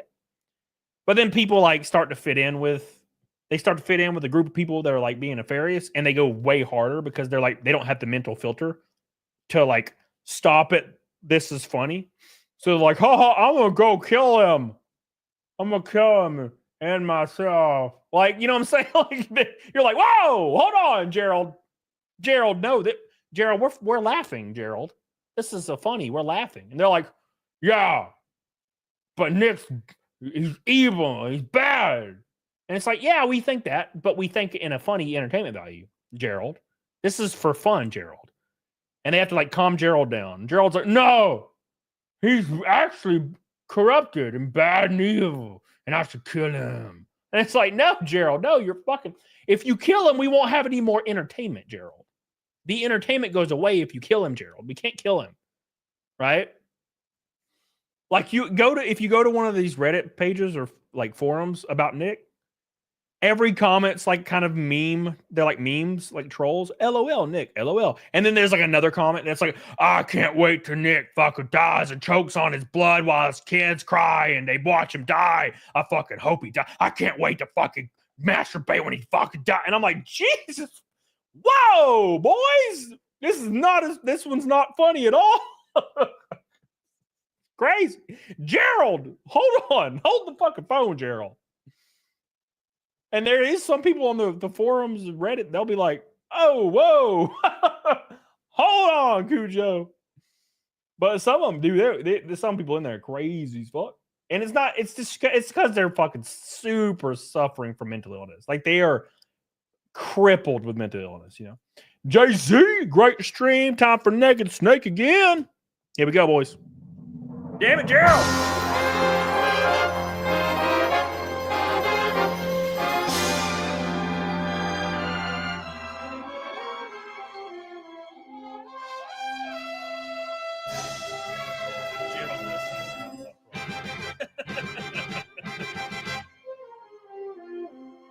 It's time for Naked Snake, boys.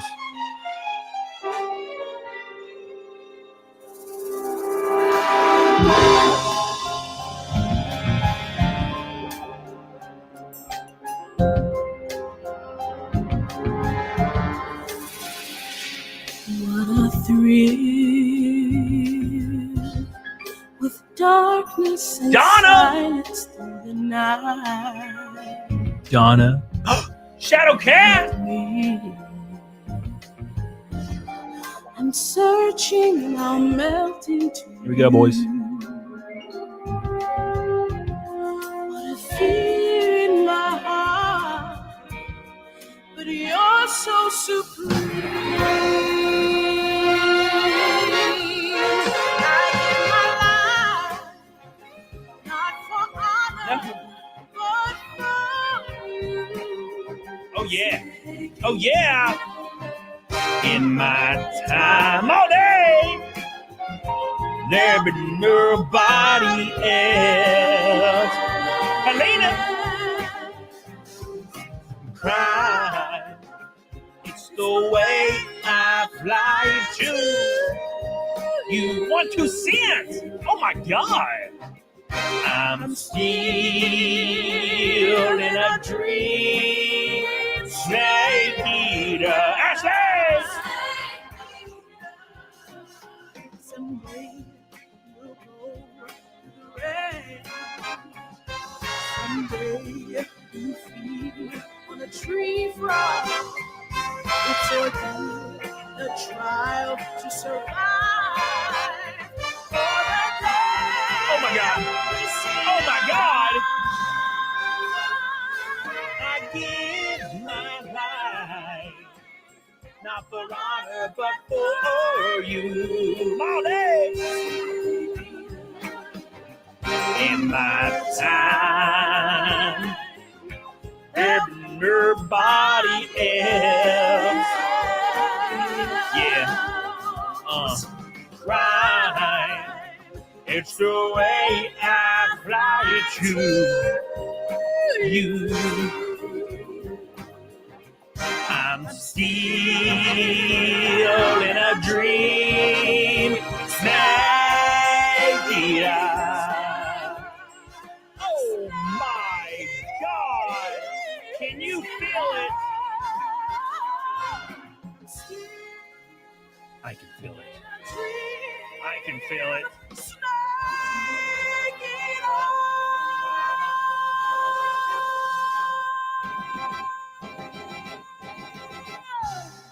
Oh my God. 478 summonable trap. 478 summonable trap. Summonable trap. All right, boys, we're going to raid myself on the alt channel and we're going to play some Resident Evil. So we're going to still be here. I'm still going to be here for you, baby. So give it some love. Might play a little guitar. Might hang out. So give it some love. I'll see you guys over there. We're going to raid myself. And then we'll be back, of course, probably, what is today? Wednesday? Probably Friday on the alt channel and then Thursday on the main channel. And I'll have a guest Thursday. So it's not boring. I know it's boring. Love you guys. Appreciate you guys. I'll see you guys over there. Get to